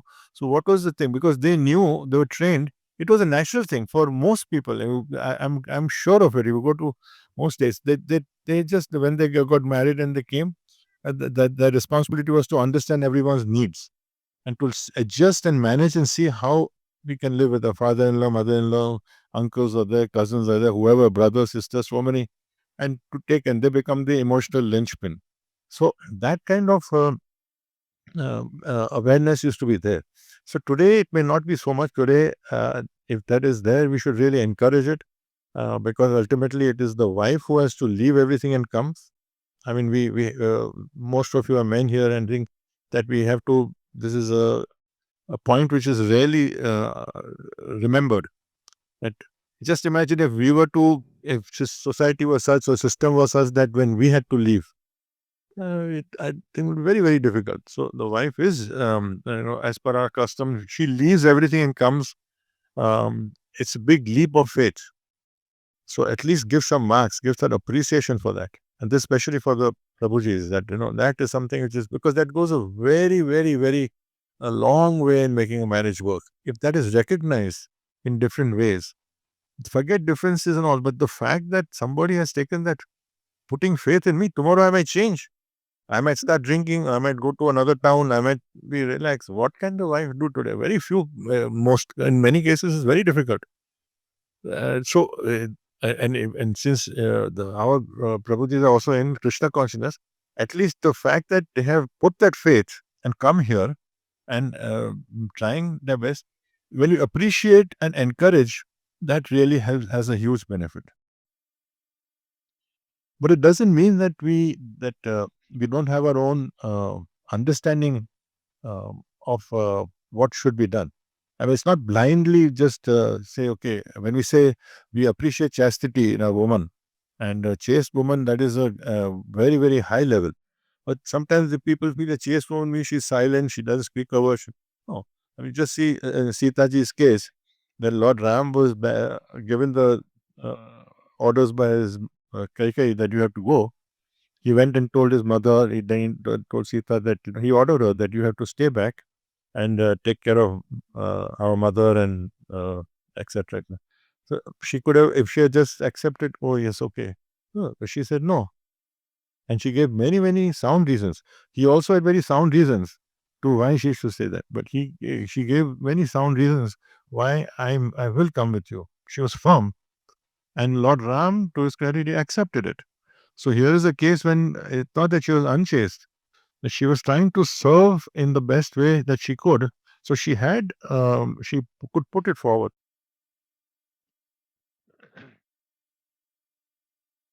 There's also another very beautiful interplay of selflessness. So this is also selflessness when you see how Sita ji is thinking of Ram, Ram and Sita thinking of Sita. Um, in the case of Sudama, Krishna's friend, Sudama's wife was pleading with him to go to Krishna because they were so poor. But it was not that she wanted for himself. She was so sorry and sad to see his state. So she wanted that he goes to Krishna and at least he's your friend, meet him, so that he can benefit. And he was reluctant to go because he said, "I don't want to. Why should I ask him? I'm happy. I will." He was feeling extremely reluctant to go, but he decided to go in his mind only because to please her. So the thought is really what Krishna knows in our heart, and Krishna knew before he came also. So this is the wonderful interplay of selflessness, where each one is thinking of the other, but ultimately they have reluctantly agreed to do something which they did not want to, but just to please the other person. So what are the things which briefly we can just say before I can leave it for question answers? Um, what are the things which can help us? Um, so in our one is enthusiasm. Enthusiasm is so important because all that we talk today, it's not that enthusiasm means I'm only enthusiastic when I'm happy. That is something which anyone can do. When you're happy, you'll be jumping with joy. Friday evening, I've got a weekend. I'm going to a vacation. I'm going to a movie. I'm going. No, that we've gone through that. How is we're going to the beach? That is when we're happy. But to be enthusiastic to do your service, to be enthusiastic to carry on what you're doing, even when externally it may not be working out, that is something which is not easy, but it is important. And if you recognize it in others, something which needs to be cherished and appreciated. So, Prabhupada says in Nectar of Instruction on page 30, without enthusiasm, one cannot be successful. Even in the material world, one has to be very enthusiastic, I think, right, in his particular field of activity in order to become successful. So, what to speak of in spiritual life? In material life also, not everyone loves to have the drag to go for 10 hours or 12 hours, to work. But why do they do it? Because they're seeing material success. That, okay, I can get promotion, I can get a higher income, I can make it happier. So that is the reason. But spiritual life, we have different reasons, but the same we have to pursue with enthusiasm, and that has to show. And a wonderful example is when Sukanya in Bhagavatam, when she was a young princess and a very beautiful princess, and when she was um, uh, wedded to Chavan Muni. Now, Chavan Muni was a very irritable old sadhu, very irritable old sadhu. But she so happily, enthusiastically did her best to serve him. So externally it was a very unfortunate match, but she did not try to change him. But she just served and she won him over. And that's a very important point to note that uh, a woman who really worked, who without attempting to change, but just served, actually is the biggest reason for change, or biggest instrument for change, oftentimes. So she in her case, she just surrendered her pride. She just fully accepted a situation. She didn't know what will happen in future, but she just accepted it, and then with that perseverance, she could make the marriage work very well. Srila Prabhupada also mentions in the introduction of Bhagavad Gita as it is that it is our inherent nature to serve Krishna, and it is our inherent nature to serve. And Krishna is pleased when a Vaishnava is rendered service. Um, he also mentioned this in the Chaitanya Charitamrita Madhya Leela. If a if so if a spouse is a devotee, then a Prabhupada's statement is that when a Vaishnava is served, Krishna is pleased when a Vaishnava is rendered service. So if our spouse is a devotee, in most cases it is, and we are sincerely serving that person, then we should know, convinced that we are benefited spiritually. So we have to find reasons. Ultimately, we can't we don't live in a vacuum. So to do the right thing, just like there are austerities all of you go through, all of us go through some austerity. In a sense, we do things which we may not like to do, but we do it because we are convinced about it and we see the benefit of it. Otherwise, many people, if you say your family members or anyone who knew you before and comes and says, "My God, why are you going through this? It's too much." The simplicity in dress, eating, this, that, time spent, etc. But you can't explain to them because you're experiencing something different, because you have a higher purpose and you actually are contented internally, even though externally there are some austerities. The same way, we need to have a reason. So in the Grihastha Ashram, we must have a reason, and we should not just be looking at the spouse and saying that that is the reason. Sometimes we feel that unless she changes or he changes, then my happiness I'll change. That means we're passing the buck and saying, "Oh, my problem is someone else. I'm not the problem." This is the biggest start of failure. If we were to look at that and say that that's irresponsibility, because we are responsible for our own selves. It may be that the spouse may not change, but if it may be that's and we have seen examples in Pune congregation, in all congregations we see the glorious examples of sometimes the spouse has not changed and the other person has carried on in great challenging times. So therefore, this we need to remember. also gratitude can help. And gratitude is a very, very crucial aspect of our whole life on spiritual life. If you don't have a feeling of gratitude, we will not be able to appreciate. If we in anything, and if we don't appreciate, we are bound to be critical. Our tongue can only appreciate or criticize. It's not going to be in a vacuum, and therefore we developing that gratitude. And gratitude is a positive attribute of our mind. I mean, in how we train our mind to look at things. Everything is glass is half full or half empty. So similarly here, when we see, and actually we have so many things to be grateful for. I mean, just the fact that how why I came to the movement, everything is seems accidental. Like each one will have his own story or her story. So from that you see that there are so many aspects. Why did I have a certain Vaishnav family? Why did I come into this? Why came? I just I got the opportunity. Why out of a city of maybe 70, 80 lakhs or maybe a crore, and only a few people have got a chance. So therefore, when we start looking at that, then we other problems start paling in comparison. So same way in the Grihastha Ashram also, when we are generally grateful that at least we have an opportunity, even if that person is not exactly, um, maybe we may have differences, because then we start looking and seeing that my wife is the sacred property of Krishna. She's not my property, and I have to. If I were to offend her, then I am doing a Vaishnava aparadh. And similarly, the wife also thinks that the husband is not my property. And so, even if we have differences, we look at each other, seeing that we are ultimately, first and foremost, we are devotees. We incidentally happen to be husband and wife. I can share with me, that I used to sometimes, in our congregations, I mean, all devotees are not the same. So there are some devotees who may be very organized, or somebody who are they cooperate well. Some devotees are very committed, but they like to work on their own. That different natures. Everyone has different natures. You also experience it. So you get sometimes you get negative feelings about some devotee. That, I mean, what kind of a devotee this person is. Why he acts in whimsically just because it's different than the way I'm thinking.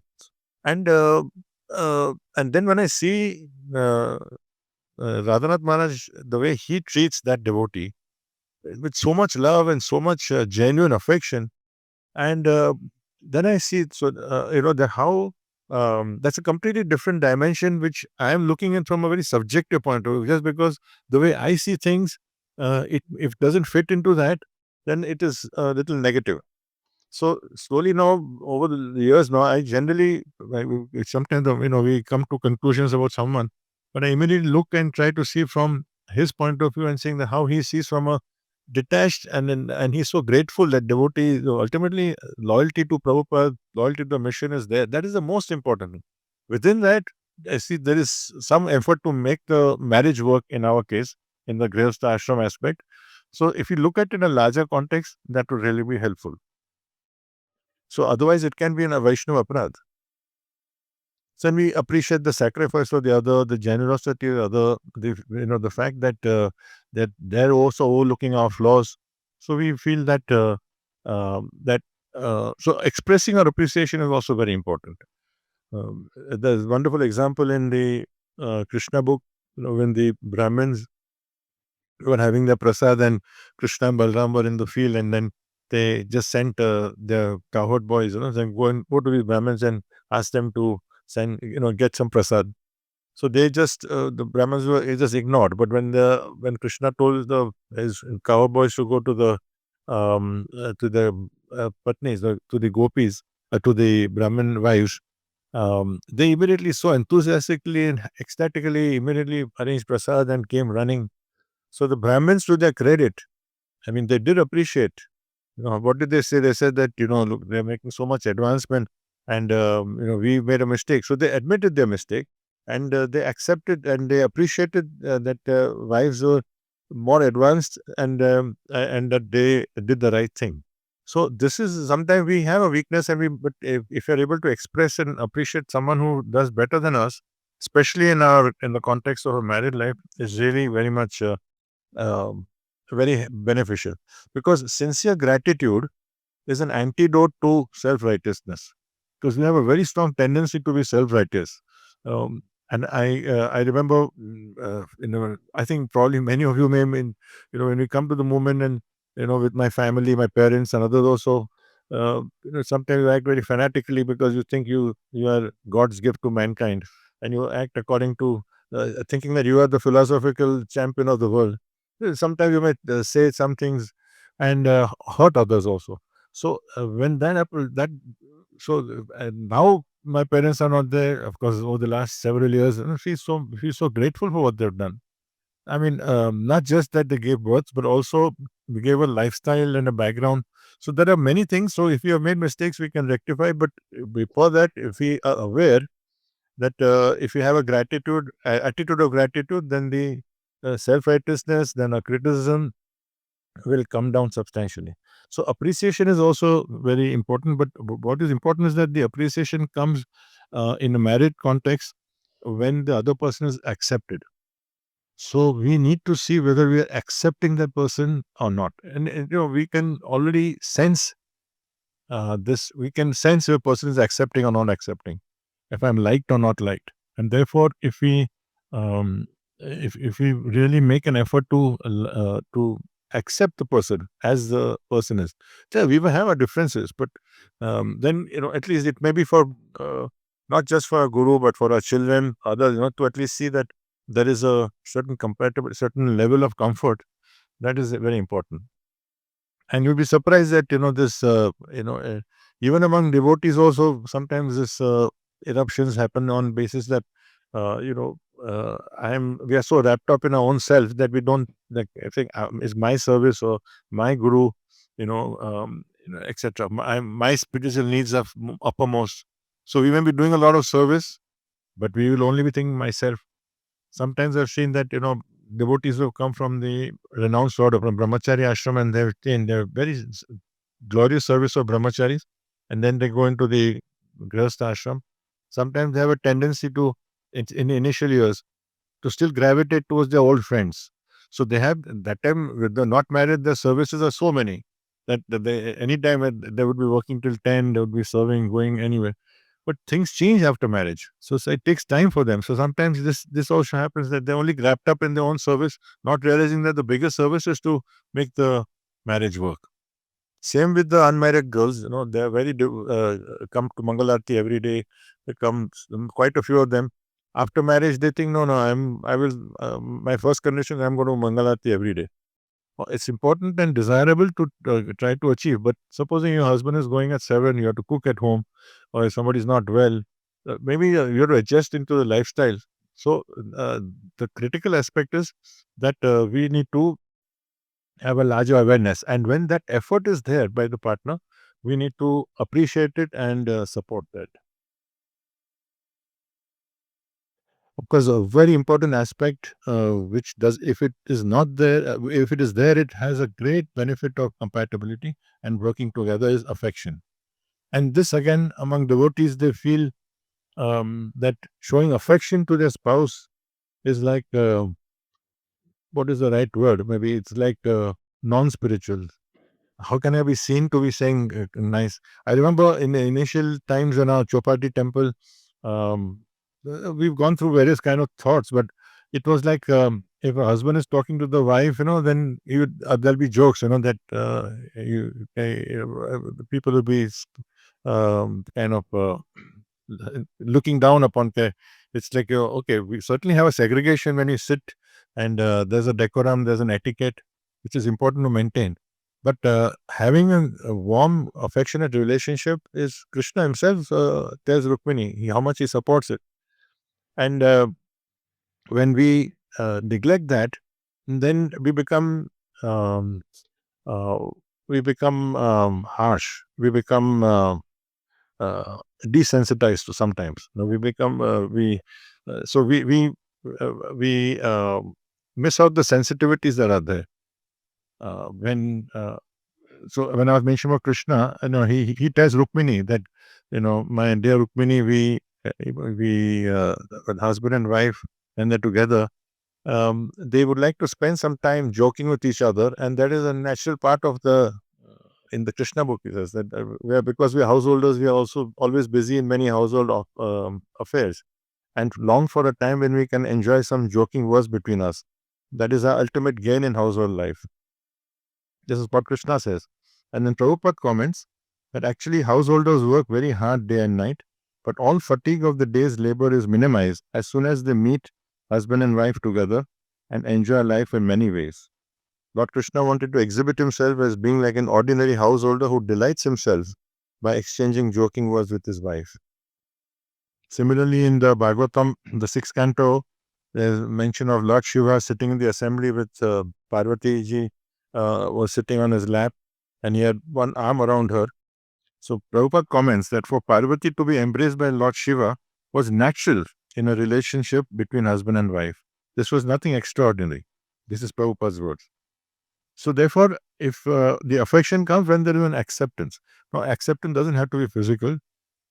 Acceptance can mean so many signals are there. No, somebody is liked, somebody is appreciated, there is a favorable comment, there is a feeling of gratitude, and certainly expressing it orally, especially for the psychology of women is such where they like it to be spoken, and the psychology of men is that they assume that it's there, it's fine, and I mean it's there. That's not the but we have to understand the psychologies are different, because in marriages that have worked, uh, the partners then they can be comfortably together. They don't have to impress anyone. They don't even have to speak oftentimes. They just they're there in the quiet comfort, knowing that they've lived through so many years and decades. They're supporting each other. They feel naturally secure. They feel cared for. They feel valued. That strength of their affection gives them the strength for their spiritual life also, because they know that at least there's somebody there to support me when I'm going through any challenges that may be there. And affection shifts the frustration, anger, and blame to friendliness, understanding, and kindness. I'll just repeat: affection, why it is needed, it shifts frustration, anger, and blame, because otherwise we tend to. These are natural tendencies, to blame, often to get angry and to get frustrated. But with affection, that slowly changes to friendliness, understanding, and kindness. And two more points. One is that we should be contented with what we have. A mentality.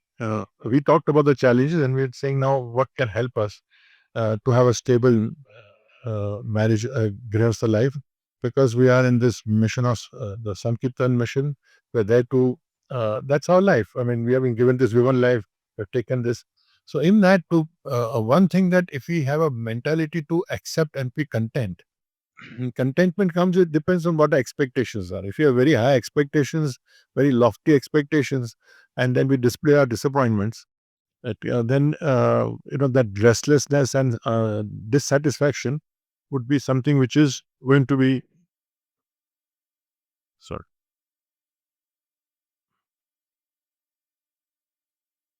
The restlessness and the dissatisfaction will come out in our negative voice, negative words. So, accepting a lot and seeing that, being grateful and seeing that Krishna has arranged it, even though there may be challenges. So that mindset of contentment is very important. And lastly, and perhaps the most important, is our Krishna consciousness, because uh, as I said, the emotional stability is very important. But just having emotional stability without it is only the form without the substance or spiritual Krishna consciousness. Both are needed. You can't have one without the other. In a Grihastha Ashram. In other words, you can't be spreading the word of preaching and saying that you must always remember Krishna, and you give them various verses and shlokas, and you're very hard-hearted. You don't have time. You don't have, because it will come out in your relationships with others also. So that is needed. But on the other hand, the goal of life is not just to have a happy married life. It's not that you because then you slowly move away from your services and your spiritual life. So therefore, having this combination is very important. So the answer is what Bhaktivinoda Thakur has said, that a husband and wife can turn the house into a place as good as Vaikuntha. husband and wife can turn the house as good as Vaikuntha. It doesn't have to have any chandeliers or any um, external glitterings at all.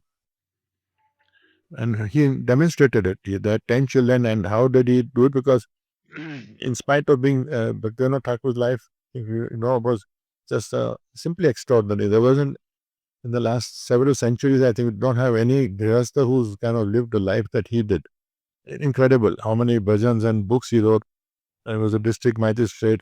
He had a track, laid down, and he was so intelligent. He would be giving answers within, coming conclusions within 5-10 minutes. In spite of all that, I was reading. He was spending a few hours only to sleep, but still he gave so much time to his children and wife in a Krishna conscious way. So how did he do it?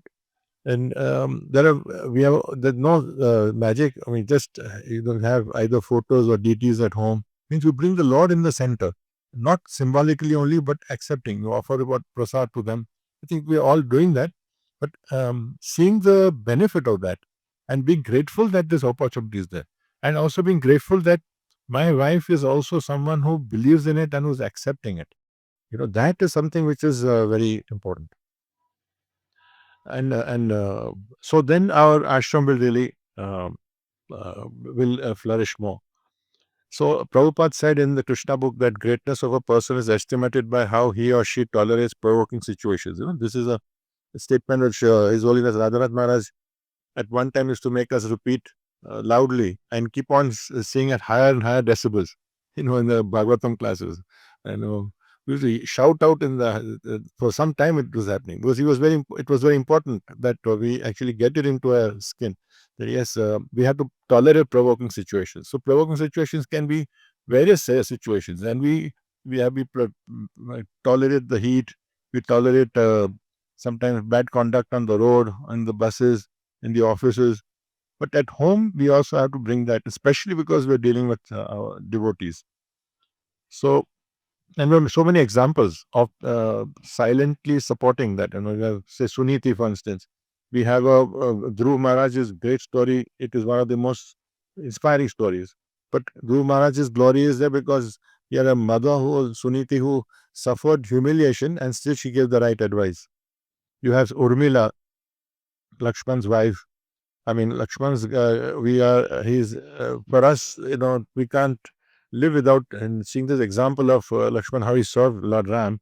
Only for 14 years, didn't sleep a wink, entirely serving his beloved spiritual parents, Ram and Sita. But look at Urmila's example. She didn't even she was only serving by in absentia, but she did it so gratefully. Even her mother-in-law, Lakshman's mother, Sumitra, we can say she was the third of the three wives, but she never looked, there was no envy, there was no anger. And she was so happy that both her sons were serving their brothers.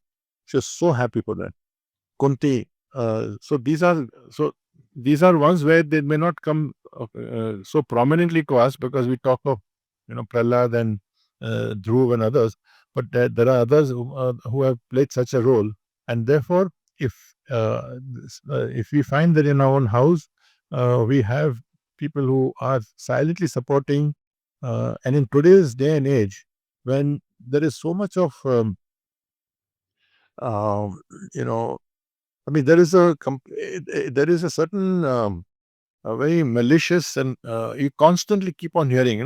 Then it becomes a narrator, right? So there's so much of effort to keep on having career women. You're pushing them.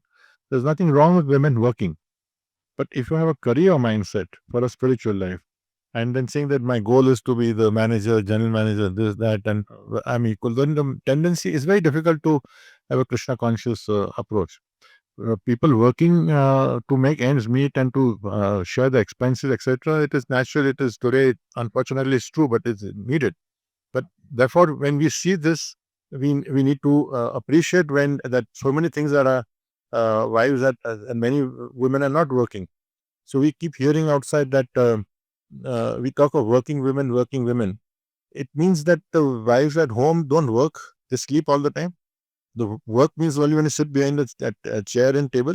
I mean, this is mindlessness. So there is not like the unoccupied, but then that is a slow, dangerous narrative that we keep hearing. So it is not to say that women should not work, but if the goal is to work only and make careers, then it is going to be a challenge for Krishna consciousness. But the goal is to really do the best. Now, somebody is a doctor, somebody is a lawyer, they want to serve. And of course, you need the financial support. You also depends on each individual's situations. But as long as Krishna consciousness is there, that is important. So when, especially when women are not working, then they have to face in society like it's as if they're third class people or second class people.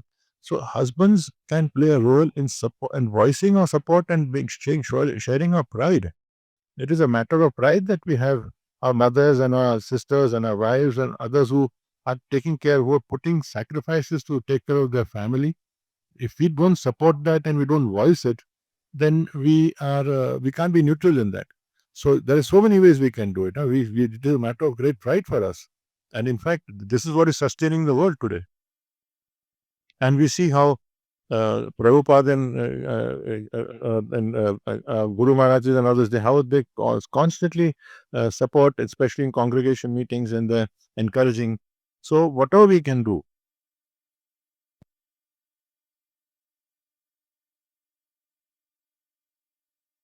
So I'll conclude by the last point that to sum up that primarily um, we are in a glorious mission. We are very fortunate to have that, and we are fortunate all the time, and we are fortunate. We are very fortunate that we've got a chance. But within that, in our marriage life, a lot of what can be done is in our hands, which I was attempting to say that we some many times don't recognize it. Because oftentimes we think that we just small problems happen, and or even the we think is big, but it's a matter of how we look at it. So a large part is how we look at it, and we see it as a service. And devotional service is a privilege. Devotional service is a privilege, and devotional service is not only when you take your bead bag. Devotional service is not only when you come and dress the deities. Um, One of our senior Matajis, she was Anand Vrindavan Prabhu's wife, Tulsi Mataji, 30 odd years ago before they got married. She used to come to the temple, and that congregation was very small, so she had opportunity to serve. After marriage, then they were staying far, then 1 hour away, so she couldn't come most times physically. Then she had a son who happens to be a head of the Pujari department. So she asked the question to Radhanath Maharaj in the 90s. Maharaj, I'm feeling, I used to come to the temple. I feel that I feel guilty. I'm not serving. And Maharaj's answer was so memorable that it's been quoted several times. So Radhanath Maharaj said that if you are taking care of your husband and your family and your son in a Krishna conscious way, and you're attempting to do that, there's no difference between that service and you coming to the temple and dressing Radharani. There's no difference. So it is a matter of our consciousness. So if we can understand that in both ways, more in the case of husbands, because usually that is where the change is needed more. But even the wives also, oftentimes they may say the husband is not spending time with me, etc. But if you see in a larger context, if there's an attempt, and if we both trying to see that within the situation we have got so many responsibilities, how can I do my best? And this is as important as a responsibility if I need to succeed. Ultimately, it's in Krishna's hands. Finally, what outcomes come, nothing is in our control.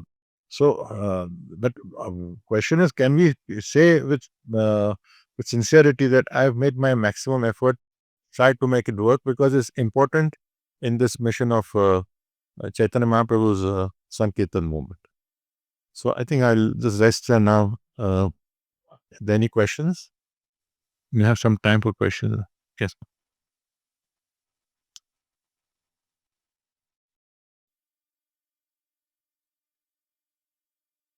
Kavadi Hare Krishna. Before I ask my question, I want to convey my heartfelt gratitude to you. Uh, Although I've never met you, but you've actually made a huge contribution in my life, especially the life of my father. Specifically your TED talk about having a mentor is the biggest insurance. My father, before becoming a devotee, was running oil and pulses business, but COVID was hard on us. He lost most of it during COVID. But your talk actually helped him reinstall hope in his life. Fast forward to now, he's become a devotee, chanting 16 rounds.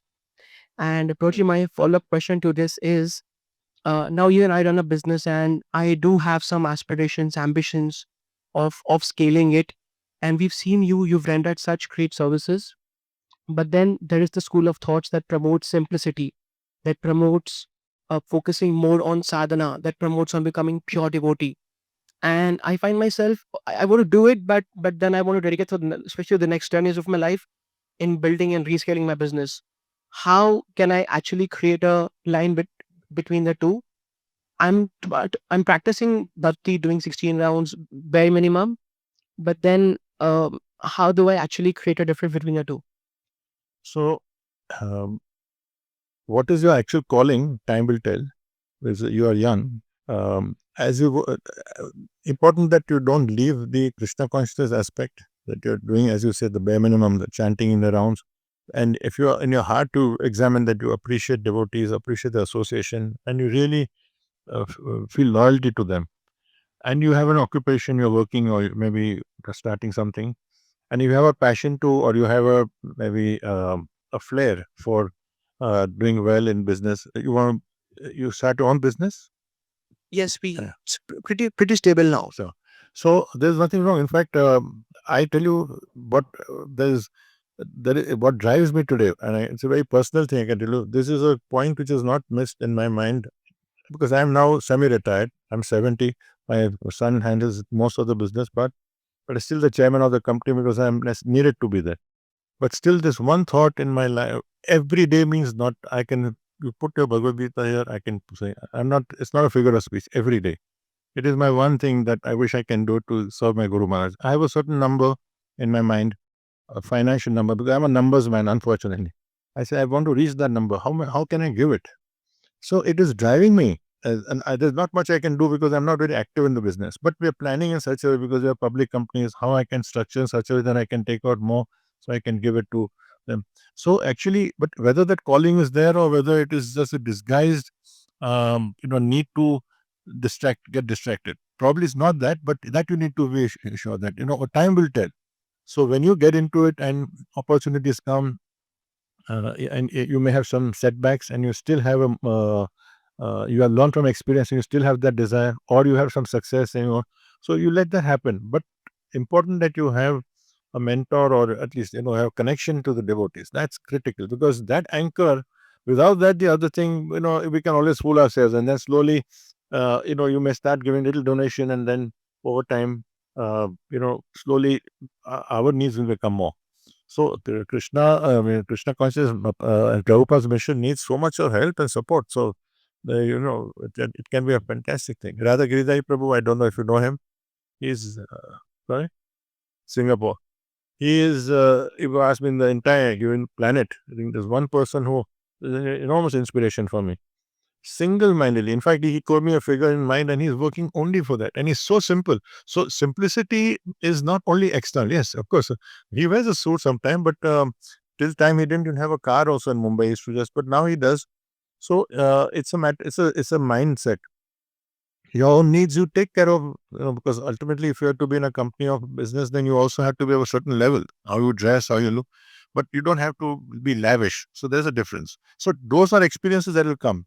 But in short, the desire is not wrong. In fact, the desire, if you have that attribute and want to increase, that's wonderful, really wonderful.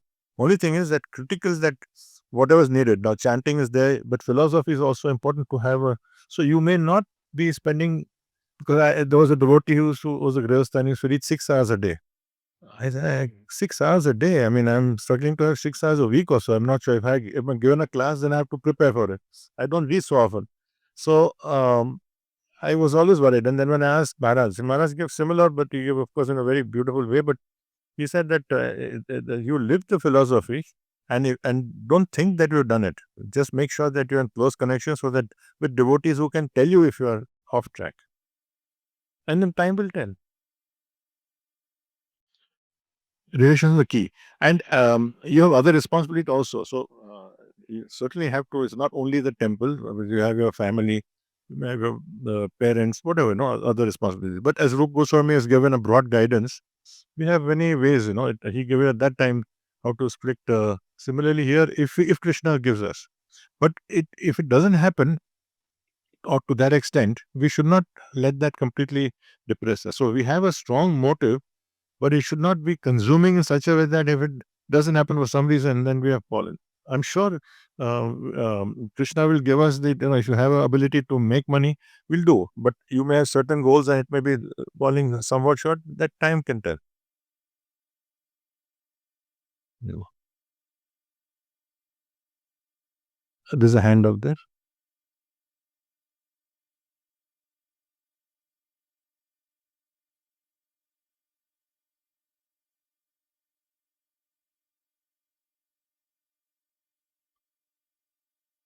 Hare Krishna Prabhuji, please accept my humble obeisances. So, as you gave example of Sukanya, that for females, surrender is something which can change, right? So, I have a question that in case of a non-devotee, like aligning to their thoughts might take us away from our what consciousness or from our Krishna consciousness. So, how to take this up?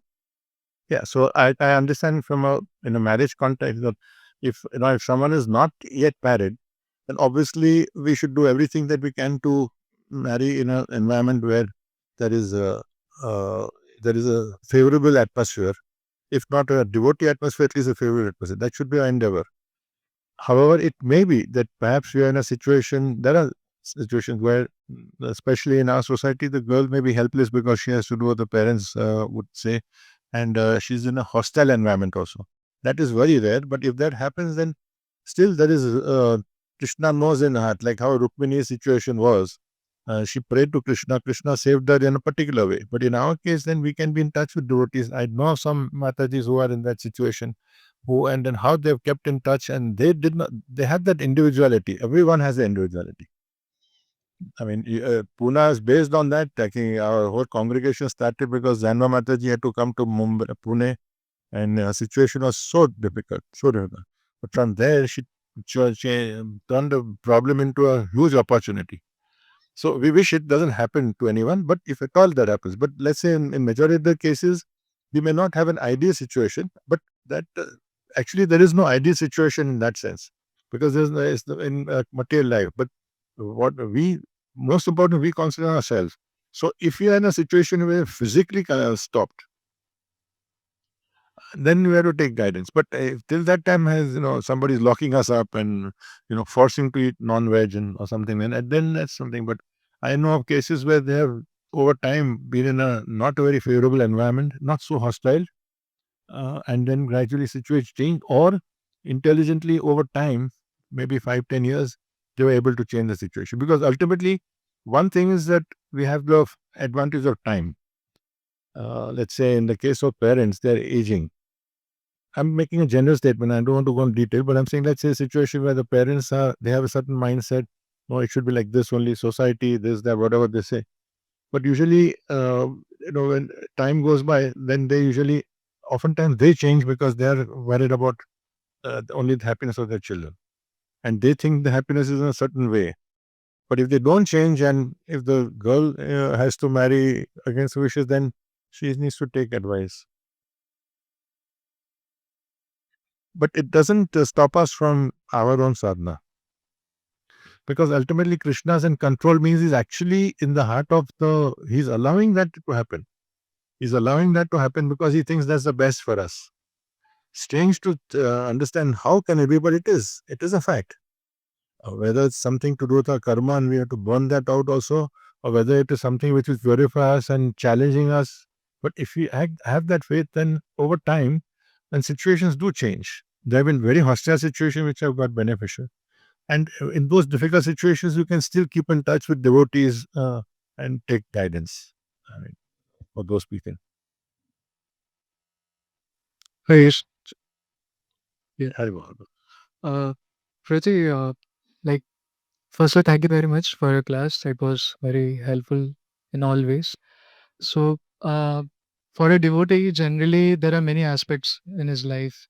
Means there he has to do justice, basically by addition of spiritual life. And at the same time, it can become very overwhelming to give proper attention to every aspect of life. And or one person, like generally they make it peace with, like, we need to live like mediocre in every aspect of life. It may not be to being very successful, but it's like a mediocre life, it's going on, it's just sustaining. So my question is, like, is this fine, or we should strive to balance it like very properly and try to achieve success in each of those aspects of life? So what are your thoughts on? We we can't excel everywhere, but certainly there are areas where we may be having a strong inclination and strong aptitude. If you're talking of occupation, we should certainly pursue that, as I'm mentioning to him, along if that is the case. But if it says somebody is likes to teach, right? He should do the best he can. He should not be mediocre. So even when we talk of, I'm understanding when you say mediocre means in terms of ambition, or mediocre in terms of the output, because he may have an income of say 50,000, he's happy. So that's not mediocrity. He's the because he will do his best, but he has carved out his own world and says I'm happy with that. But within that, in terms of what he's giving as good, if not better, than one would expect. And in his spiritual life, he will do because he probably wants to spend more time. So this is one example. It may be someone who's so the question will be mediocrity in terms of So basically, in terms of, we have limited time, everyone has Yeah. fixed hours. Now, like as you mentioned, we give 2 hours for chanting, and it's not just chanting we do in a spiritual domain. There are many other things which we are involved into it. At the same time, it's not that we have some concession outside world, or in relationship, or in various aspects. So sometimes it becomes difficult to balance it all.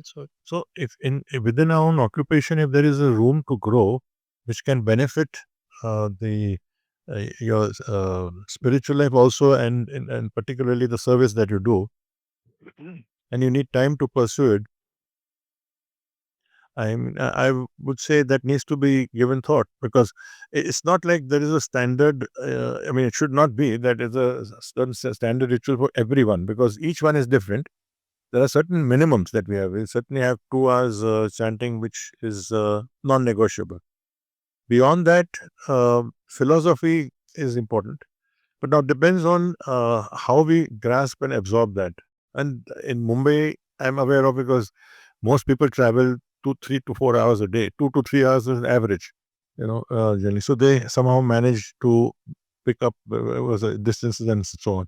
So, but if there is a purpose, see, what is the purpose where do we want to spend that extra time?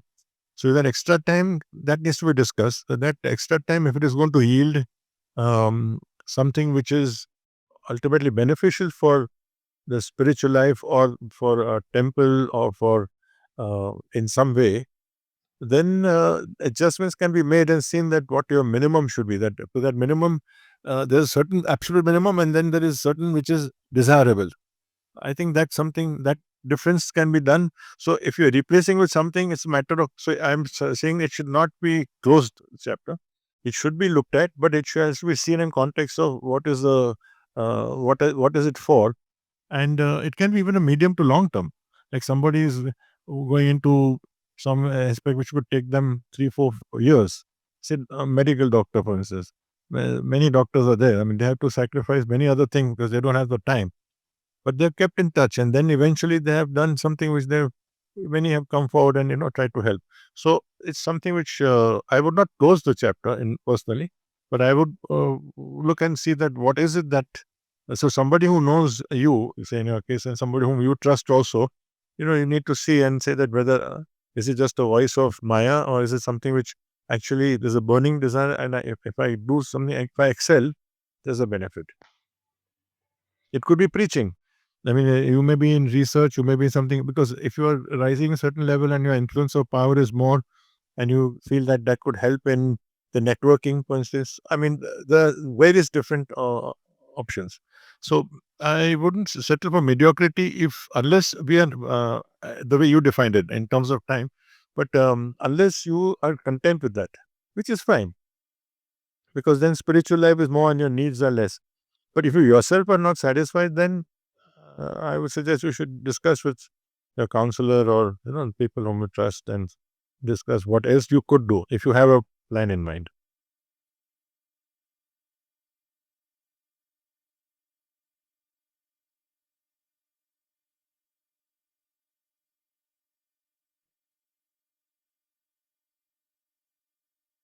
Is one.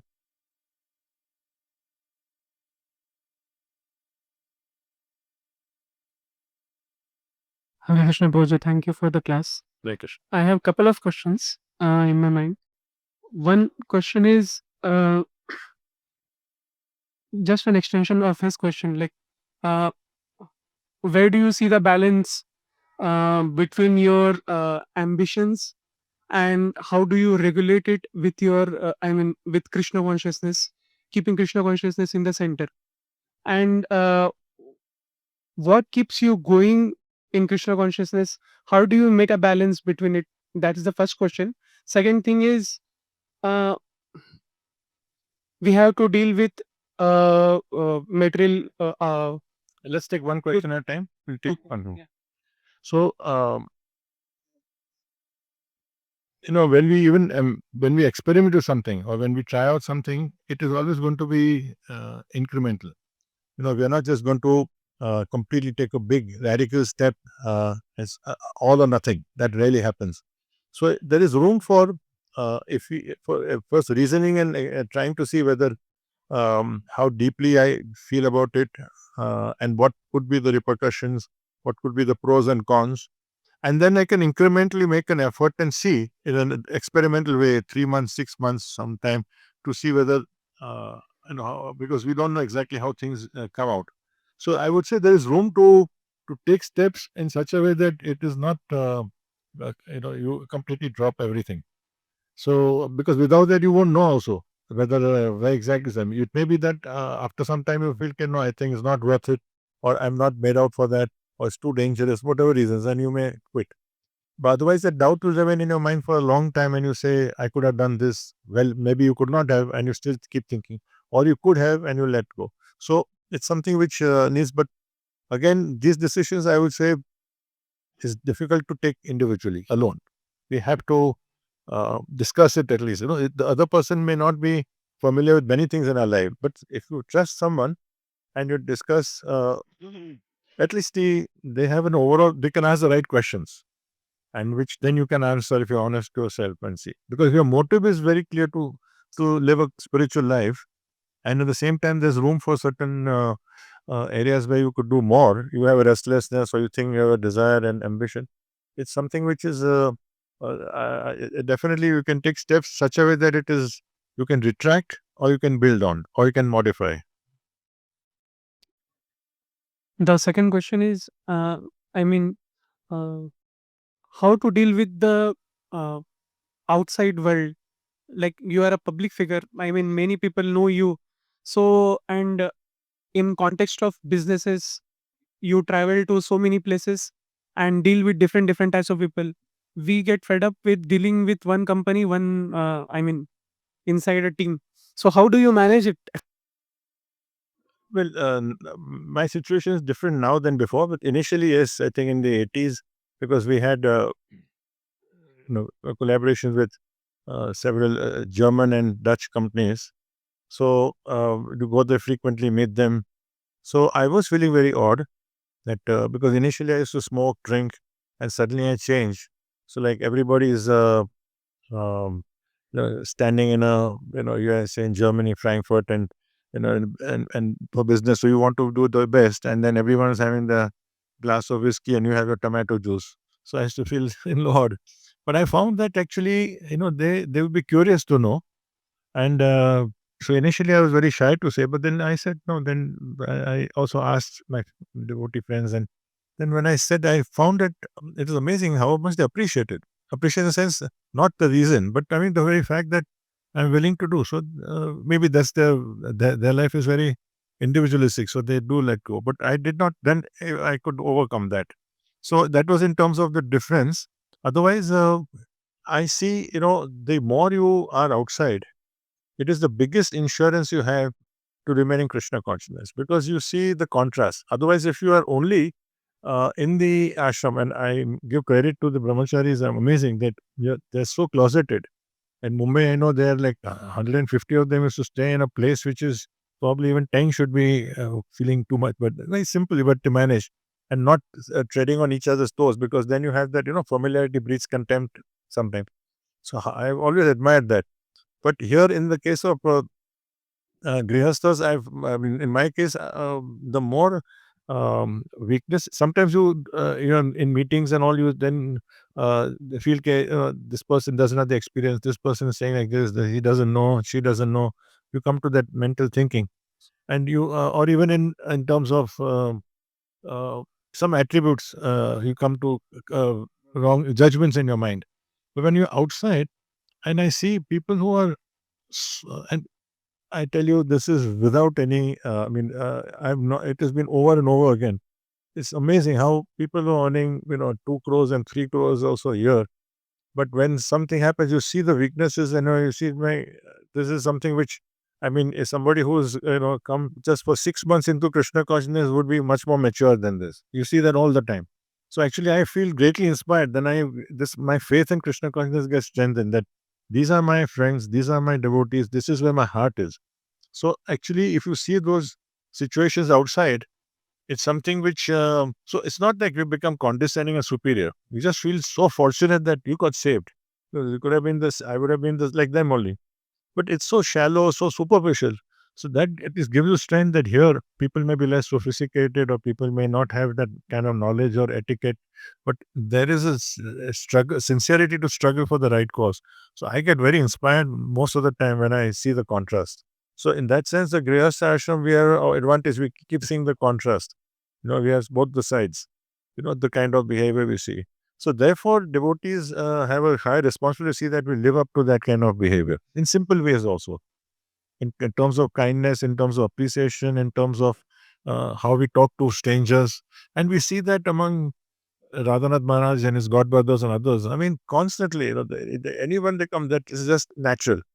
That's the way Prabhupada and all his disciples used to do. So we see that. I see that as a plus point in terms of travels and all that. Also, I don't remember traveling more than, I mean, at one time I used to go at least every quarter. I used to be overseas in the late 80s to mid 90s. But I don't think I've ever stayed more than 6-7 days at a time.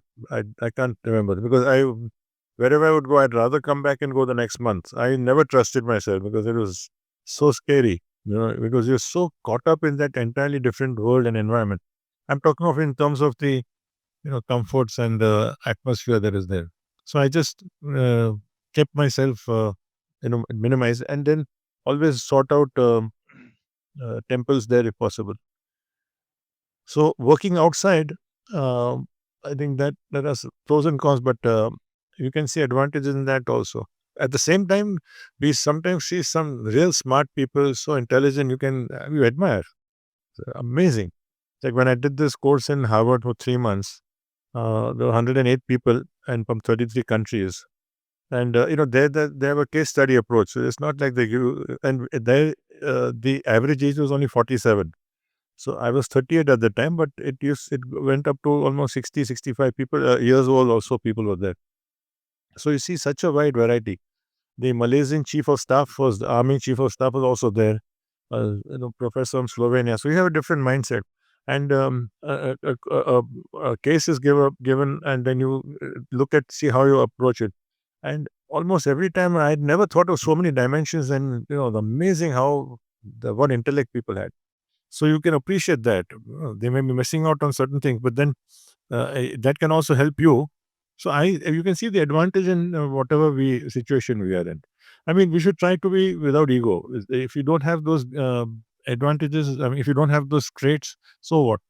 I mean, my Guru Maharaj loves me. I'm happy. My devotee friends love me. So it's okay. In business, I mean, I could many things fail in my life. Well, I tried. I couldn't help it. Some things succeeded. So if we leave that, then I think we have a better chance to absorb what can benefit us. So it could be just, as I said, appreciation of what we have, or it could be learning something. Because ultimately, for us, as we grow older and we have a larger responsibility, then it's a matter of finding who can do the job for you. My role is basically that I have to just juggle it. See, in spiritual, I mean, in a temple also, I many times with some experience we can say, okay, let's look at, uh, who can we turn to. So judgments of kind of traits of people. So you can absorb a lot of things.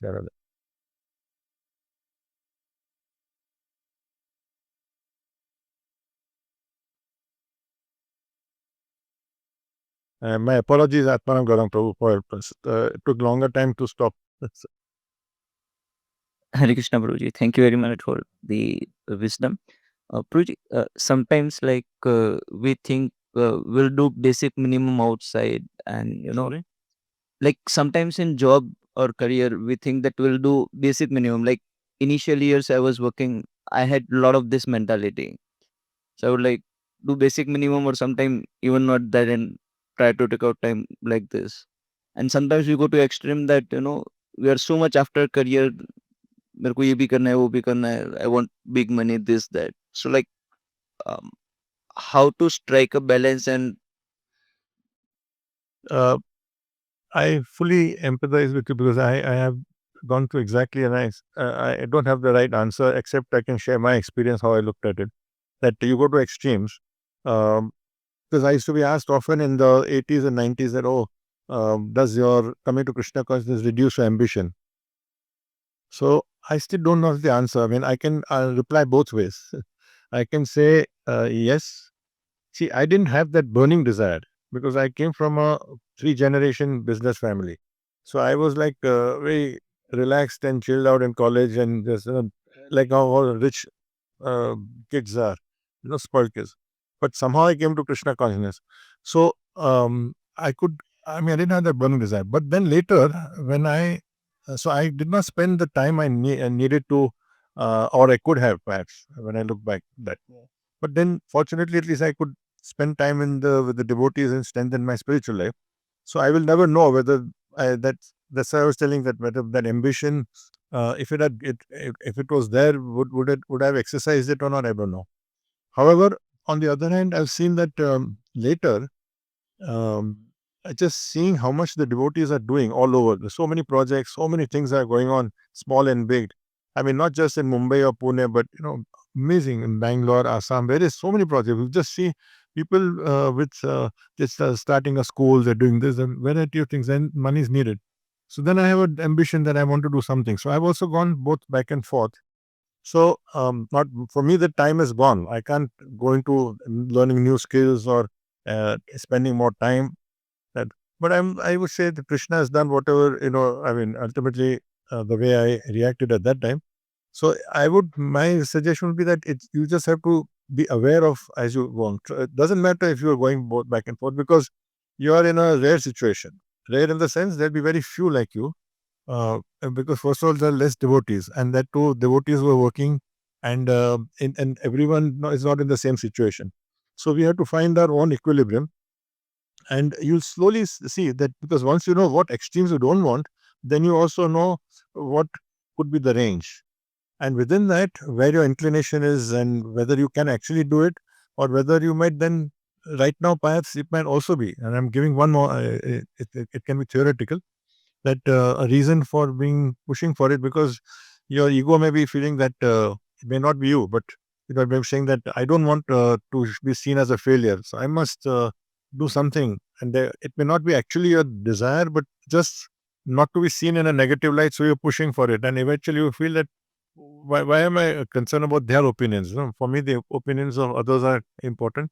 So it could be variety of reasons. So till you find the your own reason, and therefore which will help you to balance your time, I think you I mean you can just go ahead and see from your own experiences, I think, because it's very difficult for someone to specifically tell you today you do this or don't do this. uh, what is your occupation? IT Guruji, software. Okay. So you want to be a Bill Gates or a Steve Jobs or no, I mean, there's so many opportunities there, and I'm not understanding of technology. So till recently, I'm not even on WhatsApp. So I wouldn't know, but the opportunities are plenty. So you just, if you can do something or not, you. But the critical thing is that you have to assess whether you're weakening your spiritual connection or not. If it's still there, not physically, you may not be spending so much time, but if you have a connection in your heart, you examine it, that are you a little more critical of devotees, or you feel warm, you feel very loyal and protective of them even if you don't meet them often. There are many things which let us know, like any other family member. So if that is there intact, and you see a reason you want to chant and you're following that, then you can experiment and see whether you are meant for that or not. Like when you said, if you go to extremes, when you go to an extreme, then would that be affecting your spiritual life? That you need to question.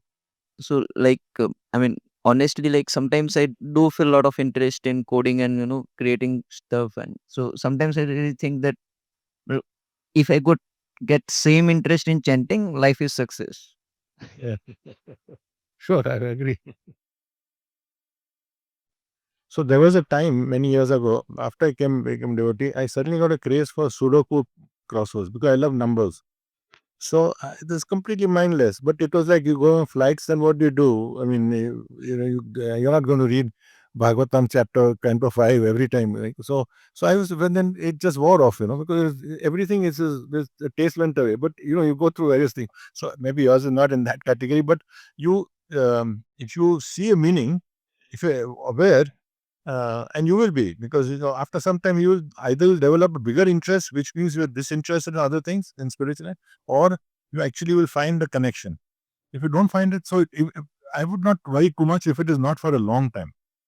If it's going to take you long time and consistently, that could be a worry. Otherwise, what you're trying and attempting and seeing, if you see a connection and benefit, fine. But if it's just pleasing your senses, and then you can restrict it, even if be honest with yourself and just see that, okay, at least I'm aware of my challenge. That itself is a positive. I don't know if I make sense, but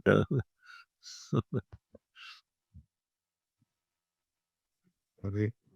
So thank you so much, Fauzi. I think we can continue to go on, and I think today can be your day. But I know you have a whole schedule and we are 20 minutes over. yeah, we are just constrained by time. And Fauzi, you shared words laid in my wisdom so much. I think it's a meditation. I think each points which you mentioned is like yoga for all of us. I think we started our camp also with that perspective, that mindset. The change of mindset is important. So I think you gave lot of uh, perspectives which will make people think, and think in larger context, as you kept telling again and again. So thank you so much, Roji. This was really very helpful, and we really want to thank you. Roji started at 6, probably 6 in morning, and he's again going to go back to Mumbai. So he came all the way just for this. I mean, it's very, very rare, and we are very fortunate, Roji, to have you here. And we want to really thank you from the core of our hearts for coming and blessing us by our kind association. Loudly chanting 3 times. Hey, Hari Bol. Is there Krishna Sandhu ki? I'm very grateful to all of you. Thank you. And I left at 7:15, not at 6. Thank you. Next one.